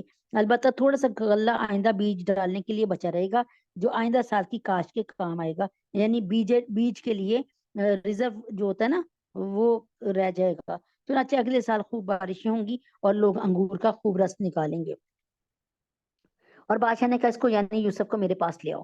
چنانچہ جب ان کے پاس ایلچی پہنچا تو یوسف نے کہا اپنے مالک کے پاس جاؤ، ان سے پوچھو ان عورتوں کا کیا قصہ ہے جنہوں نے اپنے ہاتھ کاٹ ڈالے تھے، میرا پروردگار ان عورتوں کے مکر سے خوب واقف ہے۔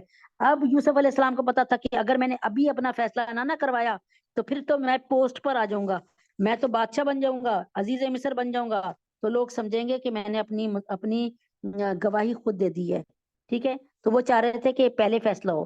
حضرت یوسف علیہ السلام نے خواب کی جو تعبیر بتائی تھی وہ بادشاہ کو بتائی گئی۔ بادشاہ نے تعبیر سن کر ان کی قدردانی کے طور پہ اپنے پاس بلوانا چاہا، اس مقصد کے لیے اپنا ایک ایلچی روانہ کیا۔ اس موقع پر حضرت یوسف علیہ السلام نے چاہا کہ اپنی رہائی سے پہلے جھوٹے الزام کی واضح طور پر صفائی کروائیں جو ان پر لگایا گیا تھا۔ اس لیے اس مرحلے پر انہوں نے ایلچی کے ساتھ جانے کے بجائے بادشاہ کو پیغام پہنچایا کہ آپ پہلے ان عورتوں کے معاملات کی تحقیق کریں جنہوں نے اپنے ہاتھ کاٹ ڈالے تھے، چونکہ ان عورتوں کو ساری بات معلوم تھی اور ان کے ذریعے حقیقت کا معلوم کرنا زیادہ آسان ہے، اس لیے زلیخا کے بجائے ان کا حوالہ دیا۔ اور اگرچہ یہ تحقیق جیل سے رہا ہونے کے بعد بھی کی جا سکتی تھی، لیکن حضرت یوسف علیہ السلام نے شاید یہ طریقہ اس لیے اختیار کیا تاکہ بادشاہ اور عزیز مصر وغیرہ پر یہ بات واضح ہو جائے کہ ان کو اپنی بے گناہی پر اتنا یقین ہے کہ وہ بے گناہی ثابت ہوئے بغیر جیل سے رہا ہونے کے لیے بھی تیار نہیں ہے۔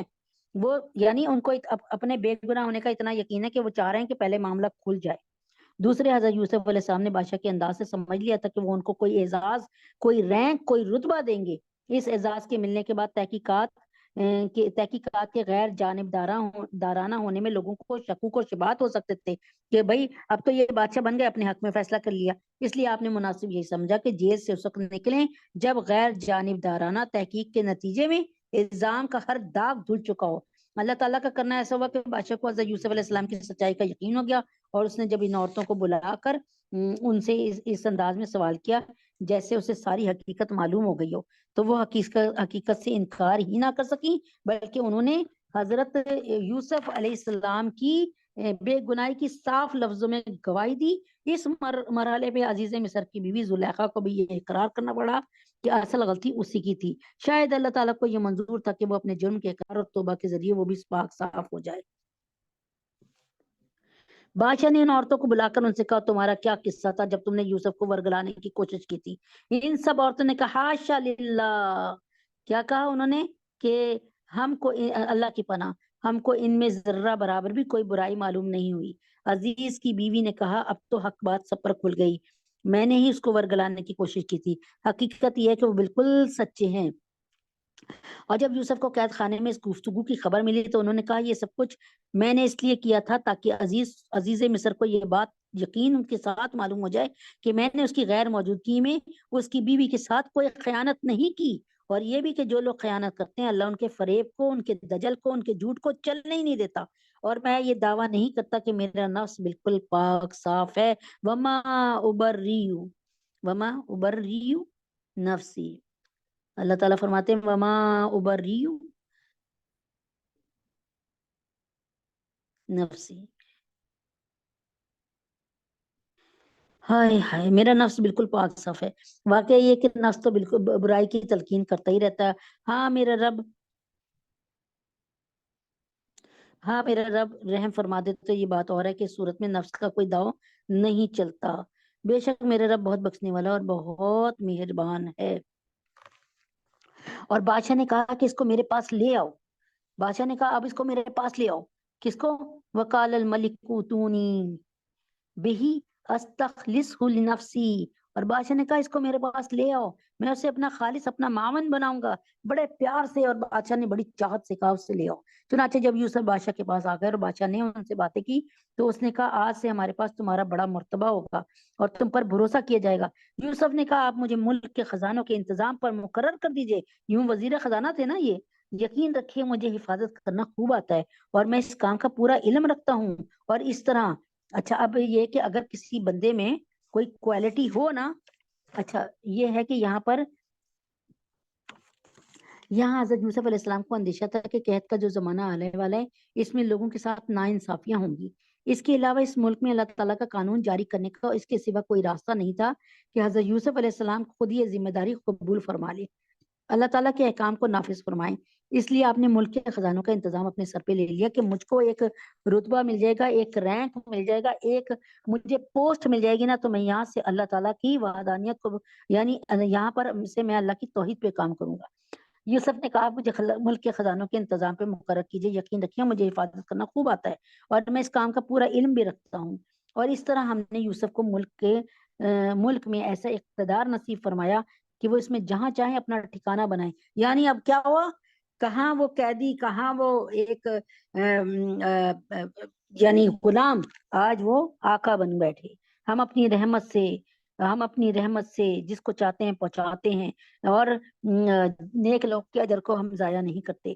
اب یاد رکھیں کہ یہاں جو عورتیں بیٹھی صبر کر رہی ہیں اور اللہ تعالیٰ کے ساتھ جڑی ہیں، ایک نہ ایک دن ان کو اس صبر کا بڑا پھل ملنے والا ہے اور بڑے رتبے ملنے والے ہیں. اور آخرت کا جو اجر ہے وہ ان لوگوں کے لیے کہیں زیادہ بہتر ہے جو ایمان لاتے ہیں اور تقوی پر کاربند رہتے ہیں.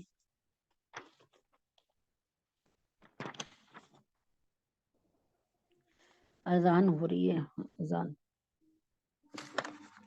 اللہ اکبر، اللہ اکبر.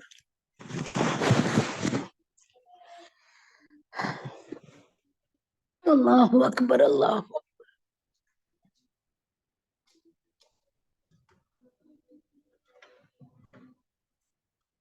اشہد ان لا الہ الا اللہ.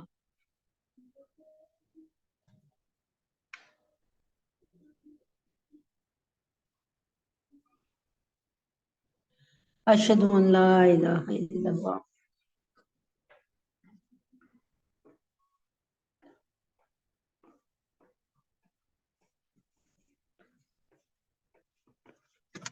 اشہد ان محمد رسول اللہ.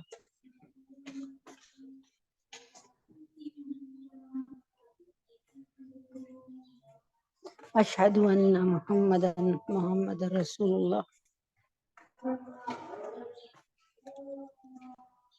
لا حول ولا قوة الا باللہ.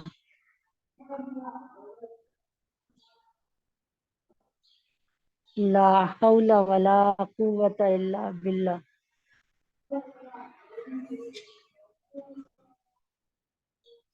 لا حول ولا قوة الا باللہ.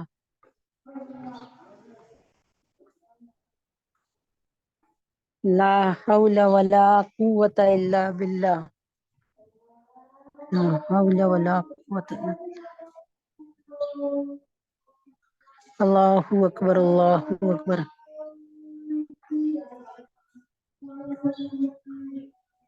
لا الہ الا اللہ. اللہم صلی علی محمد وعلی آل محمد کما صلیت علی ابراہیم وعلی آل ابراہیم انک حمید مجید. اللہم بارک علی محمد وعلی آل محمد کما بارکت علی ابراہیم وعلی آل ابراہیم انک حمید مجید. اللہم رب هذه الدعوة التامة والصلاة القائمة آتی محمدا الوسیلة والفضیلة وابعثه مقاما محمودا الذی وعدته انک لا تخلف الميعاد. 4:28 ہوئے، 4:38 پر انشاءاللہ العزیز نماز پڑھنے کے بعد پھر ملتے ہیں. اپنے سیل فون ایسے ہی چھوڑ دیجئے، نماز میں مجھے بھی اپنی دعاؤں میں یاد رکھیے گا. السلام علیکم ورحمۃ اللہ وبرکاتہ.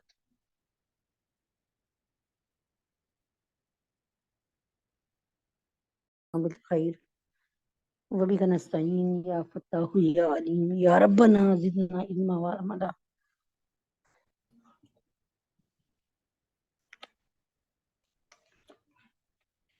جہاں سے حضرت یوسف علیہ السلام کا قصہ چھوڑا اسی کو دوبارہ شروع کرتے ہیں.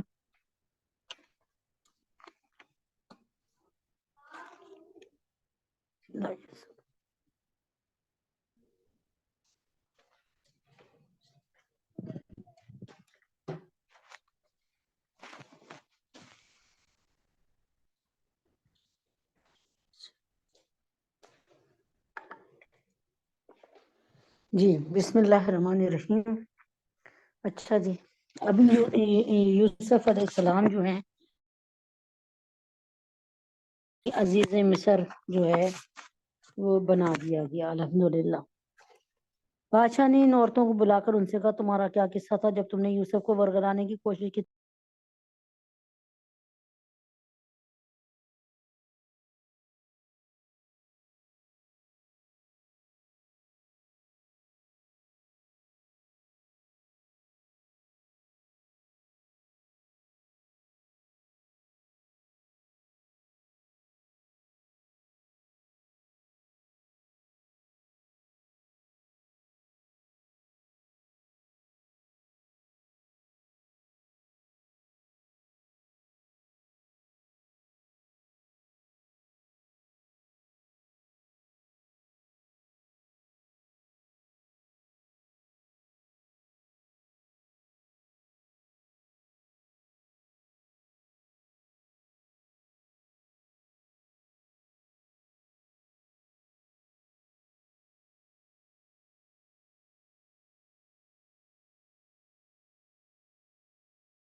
جی السلام علیکم ورحمۃ اللہ وبرکاتہ۔ کچھ نیٹ کا پرابلم تھا، اللہ تعالیٰ کا شکر ہے ٹھیک ہو گیا الحمدللہ۔ اچھا جی آگے بادشاہ نے کہا کہ اس کو میرے پاس لے آؤ، میں اسے خالص اپنا معاون بناؤں گا۔ چنانچہ جب یوسف علیہ السلام بادشاہ کے پاس آ گئے، بادشاہ نے ان سے باتیں کی تو اس نے کہا آج سے ہمارے پاس تمہارا بڑا رتبہ ہوگا، بڑا مرتبہ ہوگا اور تم پر بڑا بھروسہ کیا جائے گا۔ یوسف علیہ السلام نے کہا آپ مجھے ملک کے خزانوں کے انتظام پر مقرر کر دیجئے۔ تو یہاں پر یاد رکھیں کہ اگر کسی شخص میں کوئی صلاحیت ہو تو وہ اپنی صلاحیتوں کو جانتا ہو تو وہ ایک اچھے جس جگہ پہ اس کی ضرورت ہو اس کے لیے پیشکش کر سکتا ہے۔ یقین رکھیے مجھے حفاظت کرنا خوب آتا ہے اور میں اس کام کا پورا علم رکھتا ہوں۔ اچھا جی یہ کون کہہ رہے ہیں؟ یوسف علیہ السلام کہہ رہے ہیں ایسے مطلب یہ والا جو ہے پوسٹ عطا دے دیں، یہ والا رتبہ دے دیں، یہ والا محکمہ دے دیں۔ یوسف نے کہا آپ مجھے ملک کے خزانوں کے انتظام پہ مقرر کیجئے، یقین رکھیے مجھے حفاظت کرنا خوب آتا ہے، میں اس کام کا پورا علم رکھتا ہوں۔ اور اس طرح ہم نے یوسف کو ملک میں ایسا اقتدار عطا کیا کہ وہ اس میں جہاں چاہیں اپنا ٹھکانہ بنا لیں۔ ہم اپنی رحمت جس کو چاہتے ہیں پہنچاتے ہیں اور نیک لوگوں کے اجر کو ضائع نہیں کرتے۔ اچھا یہاں پر ایک بات اور یاد رکھیں کہ جب یوسف علیہ السلام نے فرمایا نا کہ میں یہ دعویٰ نہیں کرتا کہ میرا نفس بالکل پاک ہے، تو حضرت یوسف علیہ السلام کی تواضع اور ابدیت کا کمال دیکھیے کہ اس موقع پر جب ان کی بے گناہی خود ہی ان عورتوں کے اعتراف سے ثابت ہو گئی تب بھی اس پر اپنی بڑائی کا مظاہرہ کرنے کے بجائے فرما رہے ہیں میں انتہائی خطرناک جال سے جو بچا ہوں نا، میں ان کی چالوں سے جو عورتوں کی چالوں سے بچا ہوں نا، ان کے مکر و فریب اور دجل سے جو بچا ہوں، اس میں میرا کوئی کمال نہیں، نفس تو میرے پاس بھی ہے جو انسان کو برائی کی تلقین کرتا ہے، لیکن یہ اللہ رب العزت کا یہ اللہ تعالیٰ کا رحم و کرم ہے کہ جس کو چاہتا ہے اس کے فریب سے بچا لیتا ہے۔ البتہ دوسرے دلائل سے یہ بات واضح ہے کہ اللہ تعالیٰ کا یہ رحم و کرم اسی پر ہوتا ہے جو گناہوں سے بچنے کے لیے اپنی سی کوشش کرتا ہے۔ یعنی تم گناہوں سے بچنے کی کوشش کرو، اللہ تعالیٰ آپ کو تھام لیں گے۔ ہم اپنی رحمت جس کو چاہتے ہیں پہنچاتے ہیں اور نیک لوگوں کے اجر کو ضائع نہیں کرتے۔ یہ اللہ تعالیٰ نے ان کو اجر دیا اور آخرت کا جو اجر ہے وہ ان لوگوں کے لیے کہیں زیادہ بہتر ہے۔ اللہ تعالیٰ ساتھ ہی بتا رہے ہیں کہ میں نے یوسف کو یہاں کا گورنر بنا تو دیا، یہ تو دنیاوی انعام ہے۔ یوسف علیہ السلام جو گناہ سے بچے اور میری اطاعت میں زندگی گزاری اور قید کو بھی پسند کیا، تو میں اس کا انعام جو ہے وہ ان لوگوں کے لیے کہیں زیادہ آخرت میں یعنی اور آخرت کا جو اجر ہے وہ ان لوگوں کے لیے کہیں زیادہ بہتر ہے جو ایمان لاتے ہیں اور تقوی پر کاربند رہتے ہیں، جمے کھڑے رہتے ہیں۔ یہاں پر بادشاہ نے حضرت یوسف علیہ السلام سے جو باتیں کی ان میں ان کا یہ تھا کہ اس نے پہلے تو خواب کی تعبیر خود حضرت یوسف علیہ السلام سے سننے کی خواہش ظاہر کی کہ بتاؤ میں نے یہ خواب دیکھا کہ 7 موٹی تازی گائیں اور 7 پتلی دبلی گائیں اور 7 پتلی دبلی گائیں موٹی تازی گایوں کو کھا رہی ہیں۔ اس موقع پر حضرت یوسف علیہ السلام نے بادشاہ کے خواب کی کچھ ایسی تفصیلات اس سے بیان کی جو بادشاہ نے اب تک کسی اور کو نہیں بتائی تھی۔ اس پر وہ نہایت حیرت زدہ ہوا، جو بادشاہ کی دل کی باتیں تھیں وہ بھی بتا دی۔ پھر حضرت یوسف علیہ السلام نے قحط کے سالوں کا انتظام کرنے کے لیے بڑی مفید تجویز پیش کی جو اسے بہت پسند آئیں اور اسے آپ کی نیکی کا اطمینان ہو گیا۔ اس موقع پر اس نے آپ سے کہا کہ آپ پر چونکہ ہمیں پورا بھروسہ ہو چکا ہے اس لیے آپ کا شمار حکومت کے معتمد افراد میں ہوگا جن پر یعنی قابل اعتماد۔ نیز جب حضرت یوسف علیہ السلام نے قحط کے اثرات سے بچنے کی تدبیر بھی بتائی تو بادشاہ نے پوچھا اس کا انتظام اب کون کرے گا؟ اب کون کرے گا یعنی یہ پورا کے پورا جو ہے خزانہ وہ کون سنبھالے گا؟ اس پر حضرت یوسف علیہ السلام نے پیشکش کی کہ میں یہ ذمہ داری لینے کو تیار ہوں۔ یہاں حضرت یوسف علیہ السلام کو اندیشہ تھا کہ قحط کا جو زمانہ آنے والا ہے اس میں لوگوں کے ساتھ بہت ساری ناانصافیاں ہوں گی۔ اس کے علاوہ اس ملک میں اللہ تعالیٰ کا قانون بھی جاری ہونا چاہیے، تو اس کے سوا کوئی راستہ نہیں کہ میں خود جو ہے یہ ذمہ داری قبول کر لوں اور اللہ تعالیٰ کے احکام کو نافذ کروں۔ ٹھیک ہے، جب مالک نیک و دیانتدار ہوگا تو انشاءاللہ یعنی کوئی اللہ تعالیٰ پاکستان کو ایسا حکمران نصیب فرما دے جو خود سلجھا ہوا ہو، جو خود نیک ہو، جو خود چھنا ہوا ہو، اللہ تعالیٰ پاکستان کے حالات بھی بدل دیں گے انشاءاللہ۔ تو یہاں پر یہ بتانا چاہ رہی ہوں کہ آپ نے ملک کے خزانوں کا انتظام اسی لیے اپنے سر پہ لیا اور پھر رفتہ رفتہ بادشاہ نے حکومت کے سارے اختیارات انہیں کے سپرد کر دیے اور وہ پورے ملک کے حکمران بن گئے۔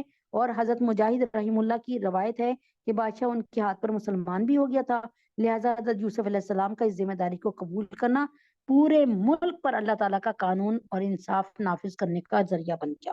دنیا بھر میں حضرت یوسف علیہ السلام کو جو اقتدار اور عزت ملی اس کے ذکر کرنے کے ساتھ قرآن کریم نے یہ بھی واضح فرما دیا کہ یہ اجر عظیم اس کے مقابلے میں جو میں یوسف کو دوں گا نا دنیا سے جانے کے بعد آخرت میں وہ کہیں زیادہ ہوگا۔ اور جب قحط پڑا تو یوسف کے بھائی آئے اور ان کے پاس پہنچے تو یوسف نے ان کو پہچان لیا کیونکہ یوسف علیہ السلام 7 سال کے تھے اور وہ لوگ گبرو جوان تھے، وہ تو ان کی شکل اتنی نہیں بدلی۔ یوسف علیہ السلام کی شکل تو ظاہر ہے بچے سے بڑے ہونے میں بدل جاتی ہے، تو یوسف نے انہیں پہچان لیا اور وہ یوسف کو نہیں پہچانے۔ اور یعنی جب فلسطین میں اور کنعان میں جہاں یعقوب علیہ السلام تھے ان کے 10 بیٹے بھی تھے اور بنیامین بھی تھا یوسف علیہ السلام کا سگا بھائی، تو وہاں پر قحط پڑا۔ اب ان لوگوں کو خبر ملی کہ مصر میں نا کھانا مل رہا ہے اور راشن بھی مل رہا ہے، ٹھیک ہے، تو اور یہ بھی جلد انہوں نے بھی مصر کا رخ کیا۔ اب جب قحط پڑا تو یوسف کے بھائی آئے اور ان کے پاس پہنچ گئے تو یوسف نے انہیں پہچان لیا کیونکہ یہ سارا کے سارا ڈپارٹمنٹ یوسف علیہ السلام کا تھا نا، انہوں نے کہا تھا نا مجھے وزیر خزانہ بنا دیجئے اور یہ تمام کی تمام چیزیں جو ہیں میرے سپورٹ کر دیں، تو وہ جب تک چیک نہیں کر لیتے تھے وہ کسی کو دیتے نہیں تھے، تو انہوں نے دیکھ لیا تو یوسف علیہ السلام نے انہیں پہچان لیا اور وہ یوسف کو نہیں پہچانے، اور جب یوسف نے ان کا سامان تیار کر دیا تو ان سے کہا کہ آئندہ اپنے باپ شریک بھائی کو بھی میرے پاس لے کر آنا، یعنی ان کو دے دیا۔ اس وقت بارٹر لا تھا، یعنی چیزوں کے بدلے میں نا چیزیں مل جاتی تھی، یعنی اب جیسے میں گھر کا ایک جوڑا اپنا نکال کے دکاندار کو دوں کہ یہ تم لے لو اور یا کرسی اپنی دے دوں یا میز اور اس کے بدلے میں وہ مجھے کنک اور اجناس دے دے، اس طرح۔ اچھا، حضرت یوسف علیہ السلام نے تعبیر دی تھی کہ 7 سال پورے مصر میں سخت قحط پڑا اور 7 سال پورے مصر میں سخت قحط پڑا اور آس پاس کے علاقوں میں بھی اس کی لپیٹ میں آ گئے۔ حضرت یوسف علیہ السلام نے مصر کے بادشاہ کو یہ مشورہ دیا کہ خوشحالی کے 7 سالوں میں مسلسل غلے کا ذخیرہ کیا جائے۔ اب اس بات پر یہاں پر غور کرنے کی ضرورت ہے کہ فلسطین کے جو حالات خراب ہے، فلسطین سے کون ملا ہوا ہے؟ مصر۔ اس کا مطلب مصر اور فلسطین دمشق کے چھوٹے چھوٹے علاقے سارے ایک ہی تھے اور ارض فلسطین تھی یہ، مطلب اس کو جو ہے، لیکن پھر یہ بعد میں تھوڑے تھوڑے حصے الگ الگ بن گئے تو ملک الگ الگ سے بن گئے، ٹھیک ہے نا، اس کا بٹوارا ہو گیا۔ تو فرمایا کہ خوشحالی کے 7 سالوں میں مسلسل غلے کا ذخیرہ کیا جائے تاکہ جب قحط کے سال آئیں تو یہ ذخیرہ لوگوں کے کام آئے۔ اس موقع پہ آپ نے نہ صرف اپنے علاقے کے لوگوں کو سستے داموں غلہ فروخت کیا اور ہمارے پاکستانی بہن بھائی ہوتے تو پھر کیا ہوتا ہے 1 روپے کی چیز 20 روپے میں بیچی جاتی ہے، اللہ ہمیں معاف کرے، بلکہ ارد گرد کے دوسرے علاقے کے لوگوں کو بھی مدد کر سکیں۔ چنانچہ اس قحط کے نتیجے میں دور دور تک غلے کی بڑی قلت ہو گئی، بڑی کمی ہو گئی۔ حضرت یعقوب علیہ السلام یعنی حضرت یوسف علیہ السلام کے والد اس پورے عرصے میں فلسطین کے علاقے کنعان میں ہی رہے۔ جب کنعان میں بھی قحط پڑا تو انہیں اور ان کے صاحبزادوں کو پتہ چلا کہ مصر کے بادشاہ نے قحط زدہ لوگوں کے لیے راشن مقرر کر رکھا ہے اور وہاں سے مناسب قیمت پہ غلہ مل سکتا ہے۔ اس خبر کو سن کر حضرت یوسف علیہ السلام کے 10 باپ شریک بھائی جنہوں نے ان کو بچپن میں کنویں میں ڈالا تھا راشن لینے کے لیے مصر آئے۔ اب یہ اللاتی بھائی آئے ہیں ابھی، دوسری طرف اللاتی بھائی کون کھڑے ہیں؟ حضرت یوسف اور بنیامین، ٹھیک ہے، یہ 2 بھائی ایک ماں سے تھے اور باپ یوسف علیہ السلام تھے اور یعقوب علیہ السلام تھے، اور وہ 10 بھائی ایک ماں سے تھے اور باپ یعقوب علیہ السلام تھے، یا راشن لینے کے لیے مصر آئے۔ البتہ ان کے سگے بھائی بنیامین کو اپنے والد کے پاس چھوڑ آئے۔ یہاں راشن کی تقسیم کا سارا انتظام حضرت یوسف علیہ السلام خود کر رہے تھے تاکہ سب لوگوں کو انصاف کے ساتھ راشن مل سکے، چنانچہ ان بھائیوں کو ان کے سامنے آنا پڑا۔ حضرت یوسف علیہ السلام تو ان کو اس لیے پہچان گئے کہ ان کی صورتوں میں کوئی تبدیلی بڑی تبدیلی نہیں آئی، اور حضرت یوسف علیہ السلام کو تو توقع بھی تھی کہ وہ راشن لینے کے لیے آئیں گے، وہ سمجھ رہے تھے کہ یہ آئیں گے میرے بھائی، لیکن وہ بھائی حضرت یوسف علیہ السلام کو اس لیے نہ پہچان سکے کہ انہوں نے حضرت یوسف علیہ السلام کو 7 سال کی عمر میں دیکھا تھا اور اب وہ بہت بڑے ہو چکے تھے، اس لیے صورت میں بڑی تبدیلی آ چکی تھی۔ اس کے علاوہ ان کے وہم و گمان میں بھی نہیں تھا کہ مصر کے محلات میں عزیز مصر بن بیٹھے ہوں گے۔ دراصل ہوا یہ تھا کہ جب ان 10 بھائیوں کو ایک ایک اونٹ کا بوجھ مل گیا، یعنی 10 کے 10 اونٹوں پہ غلہ مل گیا، تو انہوں نے حضرت یوسف علیہ السلام سے کیا کہا؟ انہوں نے کہا کہ ہمارا ایک باپ شریک بھائی اللاتی بھائی جو ہے ہمارے والد صاحب کی خدمت کے لیے وہاں رہ گیا، یعنی بنیامین، اور یہاں نہیں آ سکا، آپ اس کے حصے کا غلہ بھی دے دیجئے، ایک اونٹ اور دے دے۔ اس پر حضرت یوسف علیہ السلام نے فرمایا راشن کے جو قاعدے اور اصول ہیں وہ یہ ہیں کہ ان کی روح سے یعنی ان کے تحت میں ایسا نہیں کر سکتا، میں قانون نہیں توڑ سکتا، البتہ اگلی مرتبہ جب آپ آئیں تو اسے بھی ساتھ لے کر آئیں بنیامین کو، تو میں سب کا حصہ پورا دے دوں گا، اور اگر اس مرتبہ آپ لوگ اسے ساتھ نہ لائے بنیامین کو تو میں بنیامین تو ایسے خود بتا رہی ہوں آپ کو سمجھانے کو، انہوں نے بنیامین کا نام نہیں دیا، تو آپ کے اپنے حصے کا غلہ بھی آپ کو نہیں ملے گا، کیونکہ اس کا مطلب یہ ہوگا کہ آپ نے جھوٹ بولا تھا کہ آپ کا کوئی اور بھائی بھی ہے اور دھوکہ دینے والوں کو راشن نہیں دیا جاتا۔ یعنی کیا کمپلشن، یعنی ان لوگوں کو یہ بات بتا دی کہ آپ لوگوں نے کہا ہے نا کہ ایک چھوٹا بھائی ہمارا ادھر بھی ہے، تو اگر آپ نے نہ لے کے آئے تو آپ کو غلہ نہیں ملے گا، اس کا مطلب ہے کہ آپ نے جھوٹ بول کے غلہ لینے کی کوشش کی اور جھوٹوں کا میں ساتھ نہیں دیتا۔ کیا تم یہ نہیں دیکھ رہے کہ میں پیمانہ کیا تم یہ نہیں دیکھ رہے کہ میں پیمانہ بھر بھر کر دیتا ہوں اور میں بہترین مہمان نواز بھی ہوں؟ اب اگر تم اسے لے کر نہ آئے تو میرے پاس تمہارے لیے کوئی غلہ نہیں ہوگا، تم میرے پاس بھی نہ پھٹکنا، یعنی ادھر آنے کی ضرورت نہیں ہے، ادھر ہی رہنا۔ تو اور تم میرے پاس بھی نہ پھٹکنا۔ وہ بولے ہم اس کے والد کو اس کے بارے میں بہلانے کی کوشش کریں گے کہ وہ اسے ہمارے ساتھ بھیج دے، یعنی ایک بھائی کو تو انہوں نے جا کے کنویں میں پھینک دیا تھا نا یوسف کو، تو اب وہ دوسرے بھائی کو کیوں دیتے ہیں ان کو؟ ٹھیک ہے، کہنے لگے ہم اپنے باپ کو بہلانے کی کوشش کریں گے کہ وہ اسے ہمارے ساتھ بھیج دے، ہم ایسا ضرور کریں گے۔ اور یوسف علیہ السلام نے اپنے نوکروں سے کہہ دیا کہ وہ ان بھائیوں کا مال جس کے بدلے انہوں نے غلہ خریدا ہے نا، یعنی جو انہوں نے کپڑے شپڑے دے کر غلہ خریدا ہے نا، وہ انہی کے کجاووں میں رکھ دیں، یعنی ان کے سامان میں وہ بھی چیزیں رکھ دیں جن کو دے کر انہوں نے غلہ خریدا ہے، یعنی قیمت بھی ان کے غلے میں رکھ دو تاکہ جب یہ اپنے گھر والوں کے پاس پہنچے تو اپنے مال کو پہچاننے، شاید اس احسان کی وجہ سے دوبارہ ضرور آئے۔ تو حضرت یوسف علیہ السلام نے ان بھائیوں کے ساتھ یہ احسان فرمایا کہ غلے کو خریدنے کے لیے جو قیمت انہوں نے دی تھی وہ واپس انہی کے سامان میں رکھوا دی۔ اس زمانے میں سونے چاندی کے سکوں کے بجائے مختلف قسم کا سامان قیمت کے طور پہ استعمال ہوتا تھا۔ بعض روایتوں سے معلوم ہوتا ہے وہ کنعان سے کچھ چمڑا اور جوتے لے کر آئے تھے، وہی انہوں نے غلے کی قیمت کے طور پہ پیش کیے اور اسی کو حضرت یوسف علیہ السلام نے واپس ان کے سامان میں چپکے سے رکھوا دیا۔ یہ ظاہری بات ہے کہ انہوں نے اپنی جیب سے اتنی قیمت سرکاری خزانے میں جمع کرا دی ہوگی، کیونکہ یہ کنک اور یہ چاول وغیرہ ان کے اپنے گھر میں اپنے باپ کے پاس جا رہے تھے۔